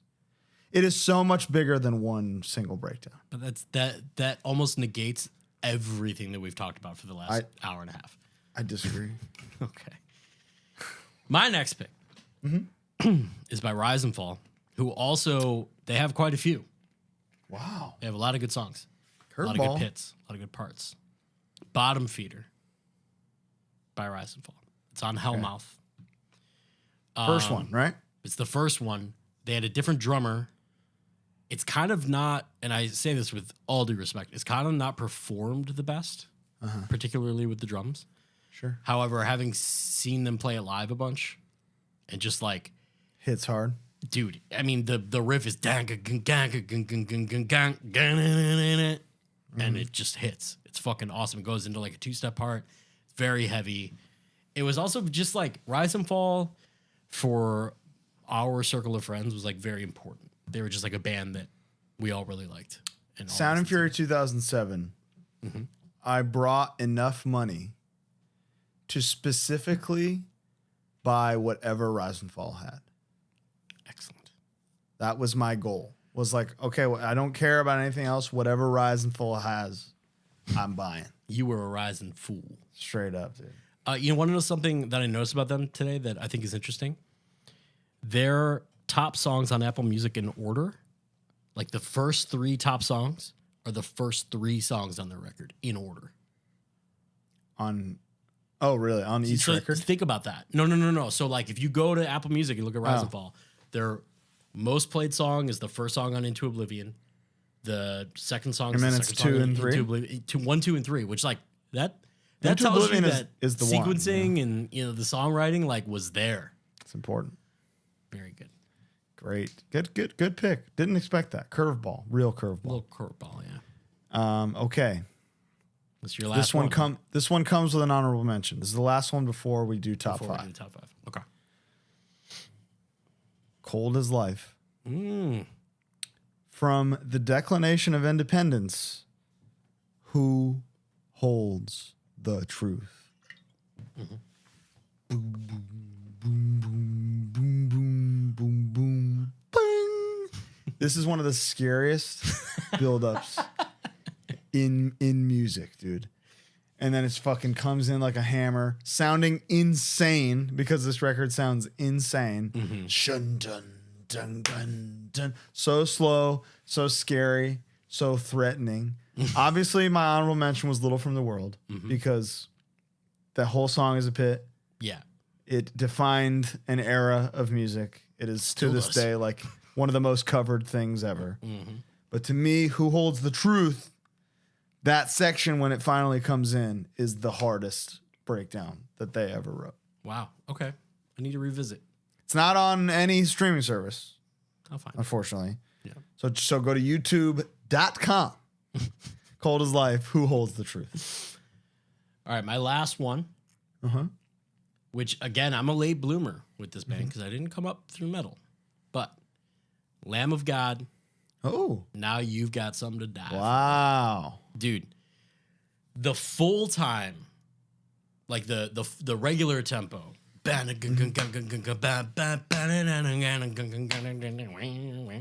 love before the actual breakdown, like that little bit is what gets my jimmies jumbled, you know? What really gets me going. I've never been a big Lamb of God guy, but when I hear the tracks, I always perk up a little bit. Drummer, unreal. Couple fucking tracks. Many tracks, I would say. Any track I've heard, I'm like, damn, I gotta get into this. Yeah, they rock. And that part specifically is great. And then the actual pit part, the slowdown. With I'll the listen weird, to it like, as bell soon as we noise wrap. What'd you say? I'll listen to it as soon as we wrap. Okay. But that is everything but our individual top 5s. You know what would be great, Colin? If we could hear from some of our peers what they would pick. Amazing point. Before we share our personal top 5 breakdowns of all time, we had some guests send in what they think are the best breakdowns of all time. So let's hear from some HardLore alumni and some other very special guests with their picks for the best breakdown of all time.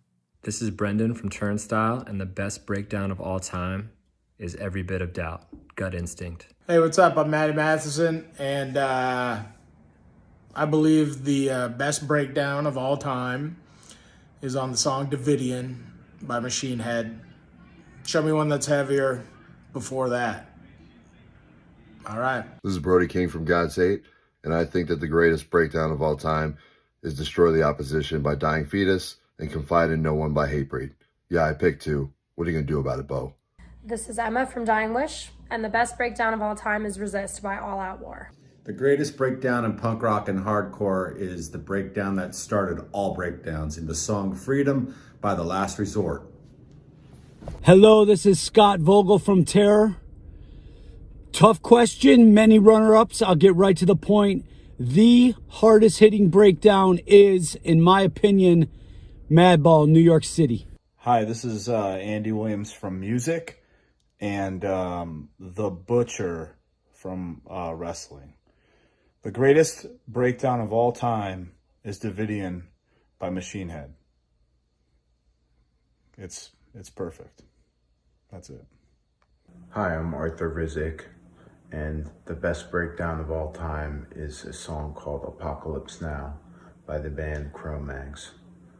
Reason being, it is like the Lord of the Rings trilogy in a breakdown. This is Anthony Anzaldo from Rohnert Park, California. I'm of the belief that the greatest breakdown of all time lives within the tune Nights on Broadway by the Bee Gees. This is Brittany from Pity Sex, and the best breakdown of all time is the 7 Star by 7 Star. This is Jeremy from Touche Amore, and the best breakdown of all time is Unbroken Absentee Debate. It's half the song, and the lyrics are, I don't care. Hey, this is Bruce LePage, and in my opinion, the greatest breakdown of all time is Murdario Stomp by One Life Crew. Hey, this is Colin's brother, and the best breakdown is Crowbar to Carry the Load. Yo, this is Dan from King 9. I'm here to tell you that the best breakdown of all time is Dead Embryonic Cells by Sepultura, with Davidian by Machine Head as a close runner-up. This is Will Kalen from Never Ending Game and Gridiron, and the best breakdown of all time is In the Trenches by Dying Fetus. Pit to pit to pit. Hi, this is Anthony from the band God's Hate. My favorite breakdown is Irate CPR. How much are you paying me again for this? Hey, this is Gian from King 9. The best breakdown of all time is Tears of Blood by Biohazard. This is Jess from World of Pleasure, and the best breakdown of all time is probably In a Photograph by Suicide Silence. What's up? It's Martine from Terror, God's Hate, Sabalba, a bunch of others. One of my favorite breakdowns of all time is from the 7-inch right here, Throwdown, songs DK. Yo, what's going on? It's Michael from Pain of Truth. It's the best breakdown of all time, Beholder of Justice by Hatebreed. Check it out. What's up? This is Sam from Triple B, and the best breakdown ever written is by Never Ending Game, a song called Hate Today, Die Tomorrow, dropping on the new LP, May 12th. Hey, this is Sam from Trapped Under Ice, and the best breakdown of all time is Beholder of Justice by Hatebreed. Yo, what's up? This is Sam from Drain. Greatest breakdown of all time. Probably This Love, Pantera. Yeah, alright, later.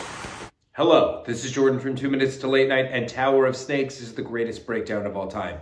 It's got the down picking part, the converge part, the open chugging part. It's 3 great breakdowns in one. It's science. This is Alec from God's Hate. The best breakdown is Beholder of Justice. Yo, what up? This is Seb from Regulate. Best breakdown of all time. Everybody Gets Hurt, Home Front. From Queens to Japan. All right, this is Justice. The hardest breakdown of all time is Victim by District 9.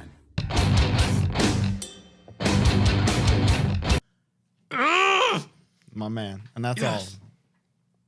Amazing. That wasn't that amazing. That was so lovely. How fun. It's so fun. Thank you to all of our beloved hard correspondents for sending in their picks. Our field respondents. Our HardLore respondents for sending in their picks for best breakdown. Some great picks in there. HardLoreans. HardLorean historians. Britty with the Christian curveball, just as we knew she would. All right. Now it's time for our top 5s. It really is. Would you like to begin? Okay, so looking back, all of mine have been mentioned. Really? Mentioned, -1. So I'm going to start with the 1. It's by a little band called Metallica. Oh, shit. Have you heard of them? I've heard of them. The song is Blackened. Oh. Incredible pit part. And I mean pit part. Yeah. I don't mean spin kick pit part, but I do mean like thrash metal, like skank pit part. It is a moshable part. Dude. And that's what this is about. Unbelievable part. For a while, I thought possibly a better record opener than Angel of Death. I don't believe that anymore, but I was debating. That's how huge I think that song is. Okay. And then also, lest we forget, after the solo, the really cool. Yeah. Love it. I didn't even consider Blackened. Yeah. And it's a great pick. And I mean, look, and Justice for All is I always say it's the record with the best singles on it. I don't think it's the best record. No. But that song, I mean, they opened with that song for 8 years. It was the opener. Yeah, I mean, that's a perfect song. Yeah. How long is that intro before vocals come in? Dude, I saw what. Do you know what that? I think it's like a minute. Or before vocals, probably like 2. Yeah, that's what I'm saying. The intro of like the that a guy figured out what that is, and it's guitars playing in reverse. So he figured it out forward on TikTok and then reverses it, and it's note for note. Wow. So that was crazy. As somebody who's listened to that song 1,000 times. So does that mean that's what they did too? Yeah, absolutely. They played it. They like wrote it forwards, but played it in reverse so it would sound crazy. What happened to them? I don't know. Money is what happened to them. Just like, why you don't have to try it. That yeah, just like doesn't matter money for sure. All right, we could write an incredible Metallica record. I think. Oh, dude, wouldn't that be fun? Let me get James on the horn. James, hit us up. My number 5, and this is good because this is a song you mentioned. Okay, is this in order? Yeah. Okay, mine are in order. Okay, no, I can. Okay, that was my number 5. Okay, All Out War, Resist, Truth in the Age of Lies version. With the intro, because I think the intro is the breakdown that I'm talking about. I'm not talking about searching for salvation. But the version that the Truth in the Age of Lies version of that is better too, because when it gets to the realize in the background, he's going realize,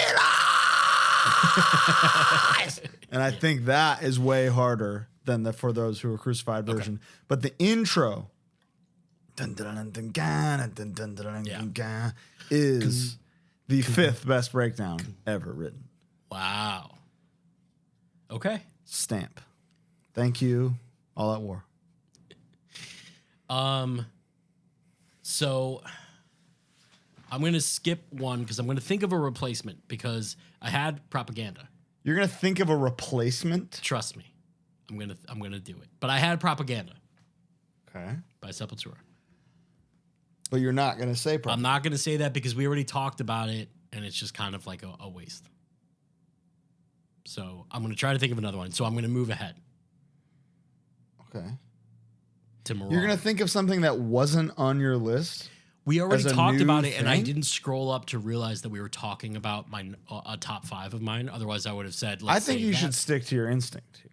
If you think of another one, that's great, but you didn't instinctively pick that, whatever that thing you think of is.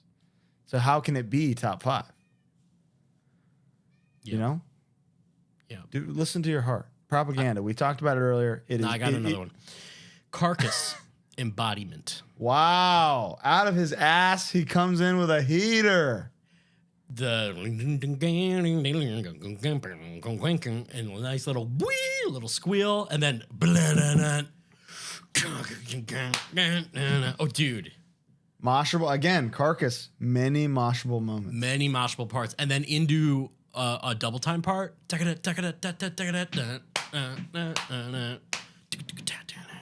Unbelievable. Good pick. Can't believe you pulled that one out like that. Heartwork is like an incredible record. Sonically, it's fucking perfect.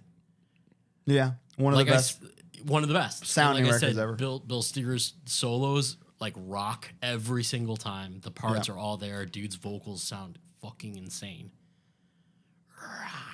You know, that's a good pick. That's especially one that you just pulled truly from the depths of your ass. Is awesome.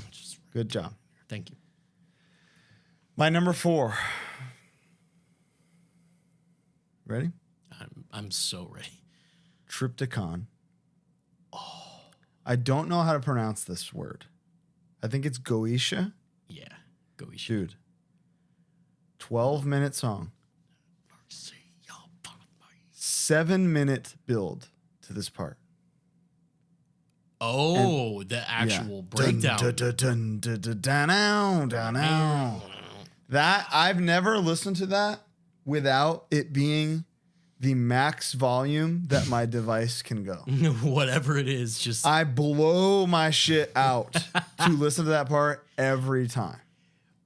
We first heard that song and record with your brother in Europe. Like he showed us, or it had come out around that time. Came out that year. So we were all kind of listening to it. Either way, I vividly remember like all of us being like, Lord, have mercy upon me. And then the Satan, Father, has ravaged this my soul. Old Tom G has written many of the most moshable moments in history. Yeah. But Goetia, 7 minutes in, and there's like 5 minutes after it. Dude. This little part that happens for 10 seconds is the 4th hardest breakdown in the history of music. I'm thinking of Progeny too. Progeny's crazy. And then what's the immediate heavy part? Yeah. Oh man. Yeah. That record, Monotheist has a ton of Monotheist is my personal favorite. You want to talk about quote unquote dumb riffs played by geniuses? Yeah. Celtic Frost, Monotheist. I think they got that's it for me. Yeah. I mean, it's like you go back to Hellhammer and you go, oh, you were not smart, you know? and then they were somehow. All right. My Triptychon, Goetia. Great answer. I forgot it. All about Triptychon. Great answer. Huge pick. Woo. My next one is by a band. Colin, hold that shirt up for me. I can't quite read it. Oh, Marauder. Let me say it for you. Yeah, say it for me. Which song is it? Besiege the Masses. Nope. I knew it. Really? Yeah. And I have told you what it is. So it's not Creator? I mean, No, you love Time Ends, so is it Time Ends? It's Time Ends. It's the Wow. Yeah. Yeah, but you've covered the Creator part. So that's what made me think that's what you were picking. What? No, we covered the Life is Pain part. Oh, I thought you did Creator. No, but I do love Creator. I mean, I love that part. I think that is, for an eye. other than Master Killer, that's the hardest breakdown on the album. But you're going Time Life is Ends. Pain? Yeah. 100%. For me, Time Ends starts the fucking record. Yeah. Starts the greatest record ever written. Yeah. Right? It's like a pretty song into like an ugly verse into the chorus. Yeah. And then you get this little like a little metal riff. You don't really know where it's going. Closed hi-hat part. Yeah. Cool. Yeah. Yeah.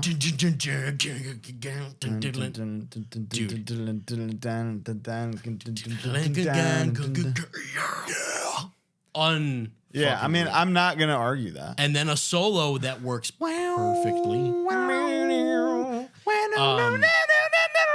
And the way they used to go, they'd go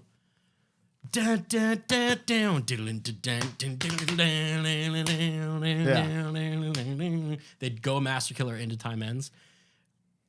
Everything about Time Ends is perfect to me. I mean, that's an Angel of Death level opener, simply put. Everything about that song, I think, is perfect. The way that it ends, and that's why I don't even think about that part as a breakdown. I think about that whole song as like, if it feels wrong for me. I don't know. You're right. No, I know. It's like picking your favorite pet. Exactly. And that's why it was so difficult. That's why as singular pits, Master Killer is the most obvious. I like that as men who are both convinced to not have children. I didn't say it's like picking your favorite child. It's like picking between Chili and Chili 2. That's way harder, dude. It's between Chili and Zoe is I would never, you know?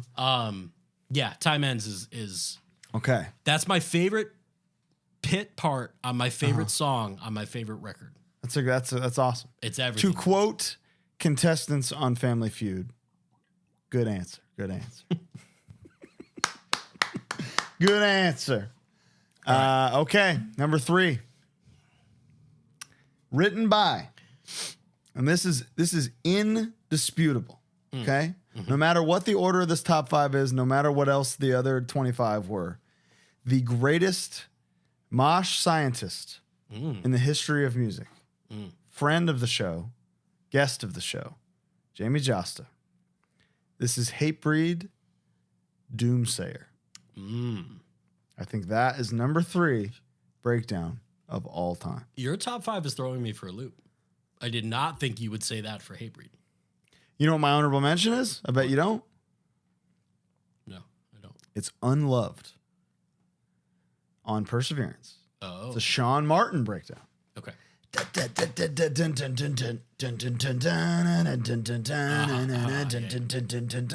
That's my honorable mention for Hatebreed. But Doomsayer, I think, in terms of what you and I talk about in songs, where it's this constant crescendo to this moment that you know is coming because it's them. You know? I love the fucking, I'll be your Doomsayer. Yeah. Motherfucker. It's a constant build.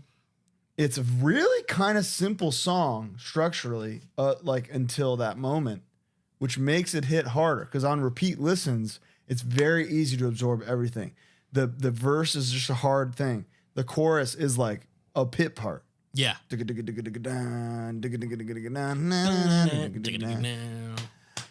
to rise. Yeah. Unbelievable. Into the third best breakdown ever written.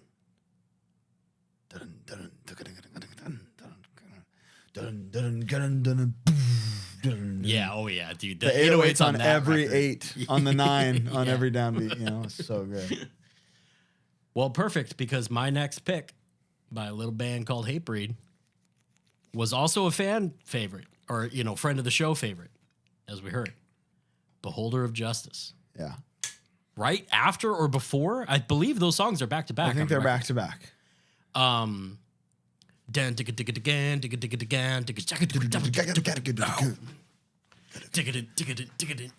of the great honors of my life is sound checking that with them on Matt's kit. Fantastic. So didn't brush up on it, just went in, knew the whole thing, good to go. That song does a thing. It takes a while to get to the pit part. It's a long. I think there's 3 verses. There might be. I think it's long, but then they do one of my favorite things that most bands I don't think could pull off. Yeah, they do that with the double bass part, and then why have you abandoned 3 times. They play the breakdown 3 times. And then a third time. Yeah. They play it all the way through 3 times. It's almost like the ending is the 4th measure in a way. Like that last little chorus is the 4th measure of it. Like it's meant to close it out. Right. It's super heavy. I swear the 808. I for sure think I ruined a car speaker, my Nissan Sentra, my first car. Unbelievable fucking part. And I can vividly think of Sean on the Detroit DVD with like his build down, just build down, moshing head back. The up band. Unbelievable part. Yeah. That's my number 2 breakdown of all time. That's your number 2? Yeah. Because I did Metallica first. I went first. Now it's your number 2. Right. Okay. My number 2. Mm-hmm. I've talked about it on the show many times. I think transitionally, this is the best breakdown ever. Like the best what way. What does that mean, transitionally? The best way that they build to it and then finally let it hit. Mm-hmm. In the transition, the way that it finally hits. Yeah. Crowbar to carry the load. I think your brother agrees. Now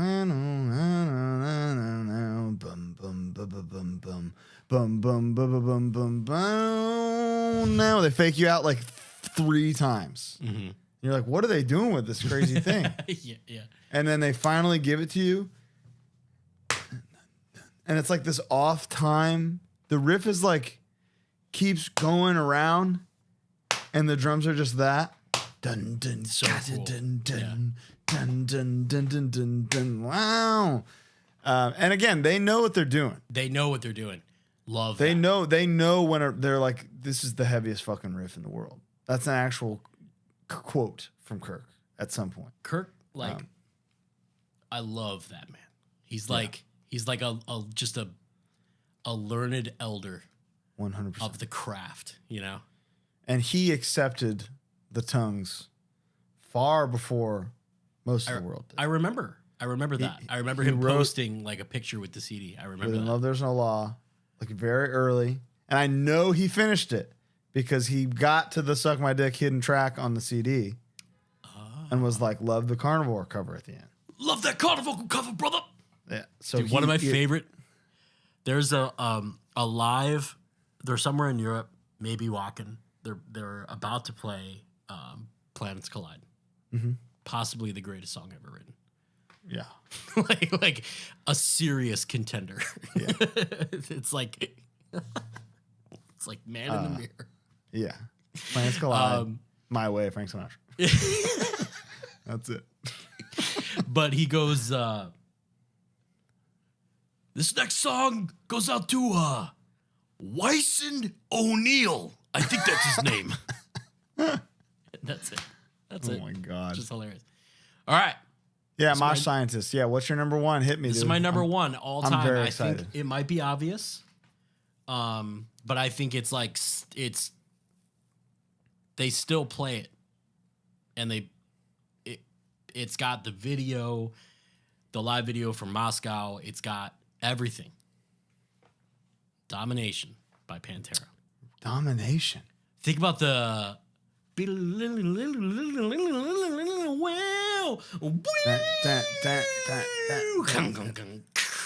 the reverby snare. Again, they knew what It's like a reverse snare. It's very bizarre, whatever Yeah, it it's is. cool. And for some reason works. They knew what they were fucking doing. Because then on the 101 Proof live album, you hear Rex's bass? Answer me, you hear the fucking bass? On the Cowboys from Hell album, like they know that this is the part, like this is where people are gonna kill each other. Absolutely. And it like hardcore bands are still covering this to this day. This, A New Level, is, and again, as we explored with Suicide Note 2, whether they know it or not, is written from the hardcore perspective, considering what the influences were here. I just think like I still go, fuck this part. Yeah, it's crazy. And it's on their first record with that lineup. Yeah. And when they play it live, there's no guitar during the solo, and it still sounds insane. Which is awesome. Pantera is weird because sometimes there would be a backup guitar playing even on recordings. Sure. Yeah, I mean, even on that there is on Right. the record. Right. But live, it's just them ripping, and it sounds fucking incredible. It's four dudes, and it's the biggest riff ever. Yeah. And it, like along with Raining Blood, I think is kind of like the proto current heavy breakdown that we know. Sure. Ripped off to smithereens. To absolute smiths. Yeah. Good pick. It's just like it's almost de facto. Like it just has to be my pick, you know? I respect it. Respectable. The whole song rocks too. That's the other thing too. It's not just that part, you know? And you'll find 3 out of 5 of my top 5 was not hardcore bands. Mm-hmm. How many out of 5 of yours was not hardcore bands? Well, we've said publicly that Sepultura is a hardcore band, but yeah, but like to the world, you know, 3 out of 5, not. Yeah, I have Hatebreed Marauder because number 1, yeah, Suffocation, yeah, Thrones of Blood. Dude, I was wondering where Suffocation, like this whole time I was thinking, and then I went, oh, like I know where they are. And you know, I had to sort my top 5 today. Yeah. So in order to do that, I put my AirPods on and then listen to them again and hear regular speakers. Yeah. As loud as I could. I just decided. Just the one that made me feel the most was after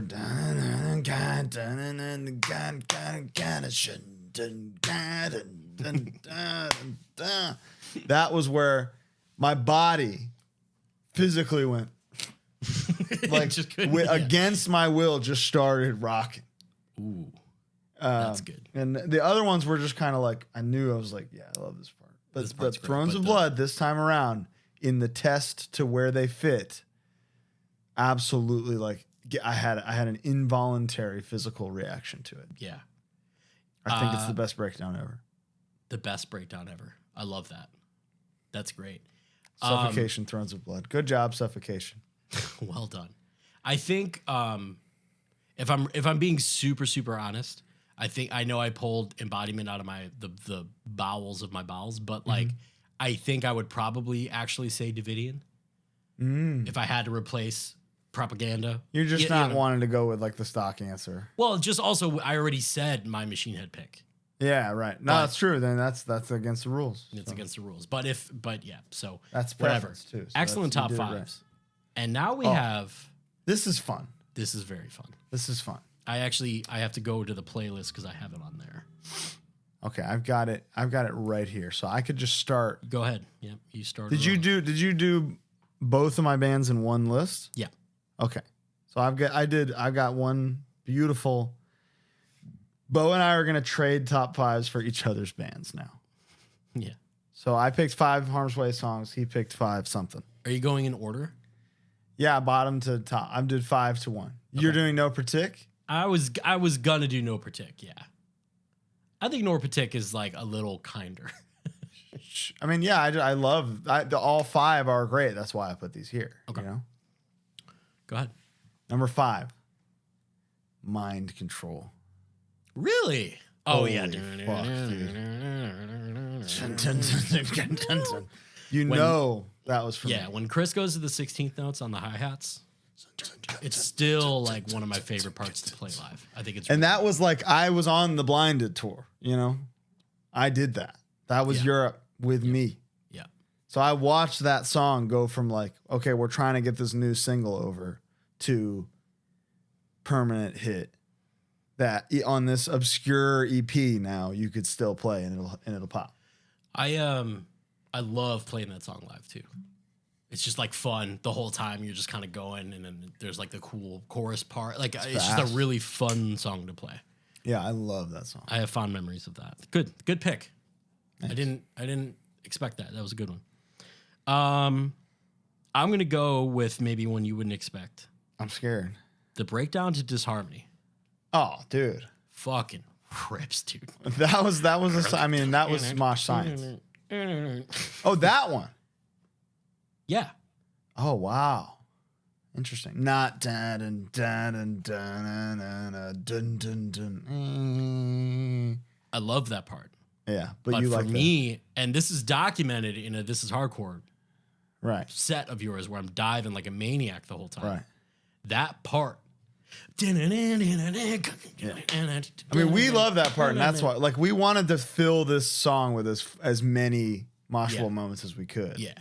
Just kind of to establish, like, hey, this is what we are. Yeah, you know, this is our intention: is kill. I think that riff is like cool. It's not an easy riff. No. You know, it's kind of tricky and technical, but it like fits in with the song, and it's just like it's always in my head. I love that song. I love that part of that song too. All right. That's a fun answer. Yeah. I like that answer. Good answer. All right. My number 4. Mm-hmm. Become a Machine. Yeah. What can you do? You know? Dude, I think I've said it before, but probably a long time ago, unless people would have heard it. The breakdown to Become a Machine was not in the song. Not in the song. The song ended with down, and then we just crazy. It's crazy. And it was just gonna like end. And I think it was Putney who was like, maybe we bring back the. It's a good producer. And I'm just glad you did. Down. Yeah. Because it led to an all-time Harm's Way moment. Really, I agree. The biggest song. Human Carrying Capacity is the most played song, but that could be de facto first track on the most recent first track. You know, that happens. Either way, we close with it a lot, which kind of tells you something, and it kind of gets the most. It gets one of the bigger pops. I think. It's like the. I mean the statement of Become a Machine is the Harm's Way ethos. You know? I love playing that song too. It's a great one. So fun. Great job. That was a Nick riff for sure. Wow, go Nick. Nick's good job, Nick. I was gonna say good job, Christian James, and then you. I think. I mean, I don't honestly. It was so we were writing that record in 2017. Wow. You know, many years ago. Yeah. Be Harder. Yeah. Just that. I mean, that breakdown is like one of my one of my greatest. It's like your magnum opus. For That's my when I finished that and I was like, I did it. The record could have been just that, and I would have been proud. It's amazing. The message is amazing. I wore the shirt yesterday. Yeah, it's a good shirt. Too. It's got it all, you know. Yeah. That was the whole intention of that was like intro and entire song building up to this one moment. Yeah. And it was the teachings of these 31 songs. Right. Yeah, exactly. That led me there. Exactly. That's well put. Yeah. My number 3. Scrambled, man. 10 Ton Hammer.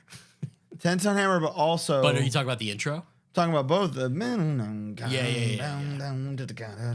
because that's very two cool. Epic, big, different pits in one all-time great opening track. That's a really good opening track. Scrambled was sick. And I remember, what's funny is I remember when we were writing it, we were, that was Chris. That's a Chris riff. Wow. And so he went, boom, boom, boom, boom, boom. Chris can play. Oh, it's James that does the the full bar chord. Yeah. Hey, if it works, man. And then I remember coming up with the breakdown. I had the idea to do the Machine Head thing.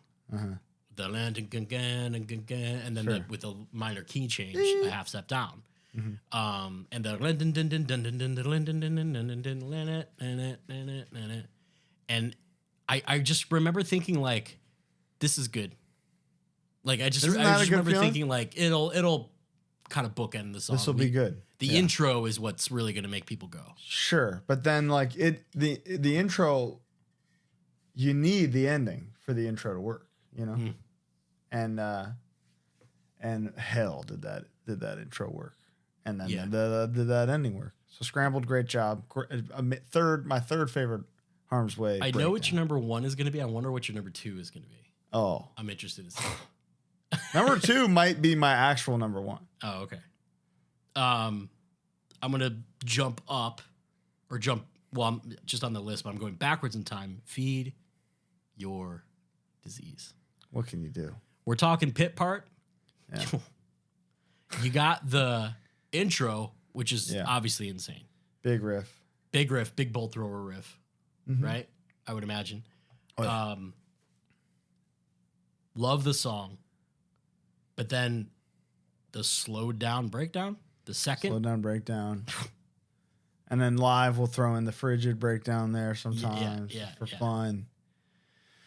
Feed Your Disease was one of those tracks that was just like effortless to make, you know, like a one day beautiful. Taylor and I in a room being like, "What about this? Love Is it." that what about on this? the Preacher Man? It's track 2. It's Preacher Man, Feed Your Disease. Yeah. And I remember, what's funny is I remember George Hirsch being in town when we recorded that. Yeah. And it meant a lot for him to be like, "That's a good song." Yeah. that I was a big Blacklist guy, so that was for nice. sure. And then he wore the long sleeve, the This Is Hardcore one year. That was nice. Yeah, that was nice. That's a track. Those are those little moments that you don't forget. Yeah. Somebody putting you over in some way. Stardust moments. Yeah. Number 2, hit me. Fantasy. Oh yeah. But which part? Ending. Really? See, because oh my god, people would ask us to play Fantasy, and they really pop for the intro, and then not so much the rest of the song. The ending is fucking insane. You need to listen. I'm sorry, Chris and James. You don't. Yeah, I'm sorry. Re-record the thing. Put it out again. Sure, yeah, that'd be awesome. But if you don't like, I mean, it's got to be out there. I know it's on Apple Music and not Spotify or something. That's Justin. I don't know. Yeah, there's something, but who cares? Because the song's out there. You can find it. Harm's Way, Fantasy on the No Gods, No Masters EP. Holy fuck, dude. This followed up Reality Approaches, right? Yeah. This was a huge tonal shift. This is I when loved James, Reality Approaches. This is when James became like primary songwriter. Thank God. Because I loved Reality Approaches, but this felt like, Harm's Way has arrived. This was to you, the Preacher Man 7-inch was that. Yeah. No Gods, No Masters was that for me, even though I liked Reality Approaches. But this was like 5 complete songs that were this like beautiful vision start to finish. And Fantasy was the shining star in this beautiful night sky. I think on the Terror tour in 2018, we played it because we had the sample. Because we would play the chainsaw sample. And then Chris would sick. You know. It's a lot of fun. I love that song, but it's just kind of like in between the intro and ending, it's long. There's a lot there. And it's old now. You got songs that people want to hear that aren't that. Yeah, of course. That we haven't been playing since 2010. Exactly. Scared. Finish the job.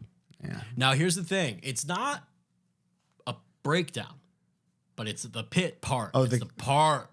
The kill them part. Kill them, yeah. Makes me feel insane. So that single, the when that finally comes in with the kill them, is my favorite moment on the whole record. Yeah. That was where.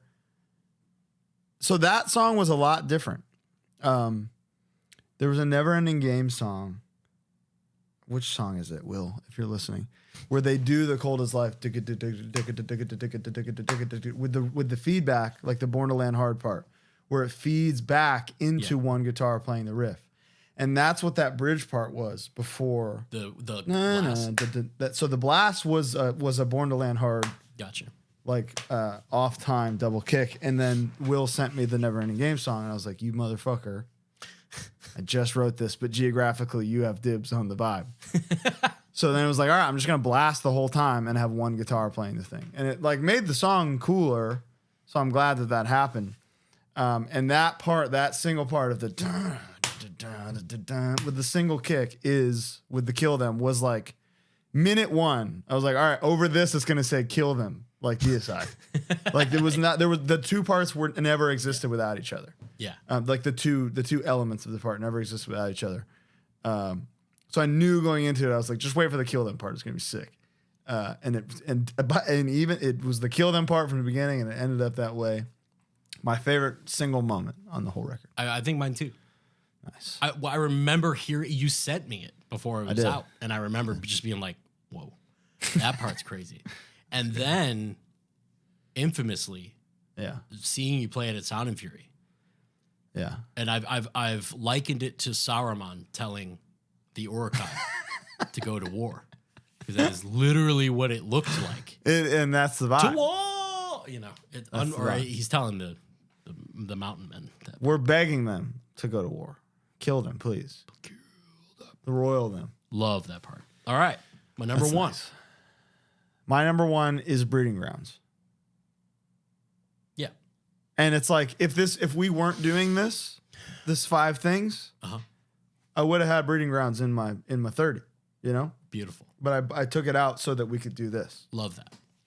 Breeding Grounds, Chris Mills. Oh, Chris fucking Mills. You're a gangster, Chris. That's a Chris You're Mills a little genius special. who happens to be buff with a huge dong. You won't like that. All right, fine. Tiny dong. But Breeding Grounds is a timeless, extreme music classic at this point. I think you remove hardcore, remove metal, remove whatever label. If you like music that goes boom, you'll hear Breeding Grounds and you'll be like, yeah, this is one of the good ones. This is one of the good ones. That's a good one. There's 2 versions. There's the Breeding Grounds 7-inch, the single version.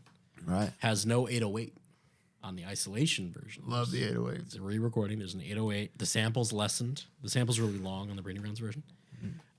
People are of no value. Yeah. Amazing.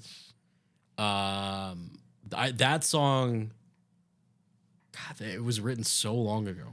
It was like 2010. What's cool is that's on the tail end of No Gods. Like, yeah, we started writing for Isolation like almost right away. You can tell. Yeah. And like when you do it live with the like extended Yeah. I just make noise during that part. I love that. Yeah. It's And really Chris cool. is like that song's steady really on fun. the crash. It's a perfect song. It's one of Harm's Way's best songs for sure. That's one of those songs where it hits and there's palpable fear. Boom, boom, boom, boom. It's just like looking around at you, picking your enemies, you know? That song's so fun. And what's really cool is like that song, and especially at the time we were heavily influenced by Godflesh. And Broderick remixed that song and like that's very did cool. shit to it. He was like, "Oh, I really like that one." It's like that's awesome. Yeah. All right, my number 1. World War 5. 2015. You guys played This Is Hardcore. Yeah. Seba did the You can die at pain. But he said the wrong thing. He did, and it was still cool. And it was still cool. Yeah. I grabbed him by the head, and we were like forehead to forehead yelling it. And then I moshed as hard as I could for that part. But before the scary part, for the initial breakdown. And then when it got scary, I got scared. Okay. We've talked about it. We played North Carolina on the tour, and you guys closed with that. And then like that venue was getting closed down, so people just like tore shit apart. Just wrecked the venue. That part gives me fear. Wow. That part is like scary. I'll never get to experience that. Isn't that sad? Have you ever? I mean, I'm sure you've played shows where you on stage are like, "Oh shit!" Like where it's the best. There's one time where Dorian from Soul Search sang the part. Yeah, I think there's a video I have to ask, where he sings the part and then drops the mic and just like full donkey kicks like the first person in the front. Yeah, I've seen and the way that. where they just disappear and then Dorian disappears and you just see like that is we're so proud to have one of those moments, you know? Yeah. Of like an oh shit, everybody's dying moment. Because that's all I want, really. And that's a 2-note breakdown. 2-note breakdown. Again, heavily inspired by Carnivore, Sex, and Violence. Mm-hmm. But also... Yeah, when you said that earlier, I went, ah. Yeah. But big time, the like... earlier in the song is the... Oh, dude. That's right. There's like a fake out breakdown. That's the ending. Dun, dun, dun, dun, dun, dun, dun, dun, dun. So it's like that came first, and we were like, let's just take out 90% of it and do that slow. Wow. And then do the double slow was like Taylor and I, we would do this thing where sometimes we'd be playing and one of us would be like, and it would mean do it again dumber. And there was like for all of In Love, all of Sleep Therapy, and all of Disharmony, it was Taylor and I in the pit. Just I'm playing drums, he's playing guitar, writing the songs. And like somebody would come with something like, okay, play this riff. And then we'd make something up, and then sometimes just improv into the next part. And then we'd just come up with something on the fly, and he would leave it rolling. Just in case. And we'd go back and be like, that was dope, let's do that. But a lot of those big moments were organic. Just Taylor and I making a funny face, being like, "What? Play slower."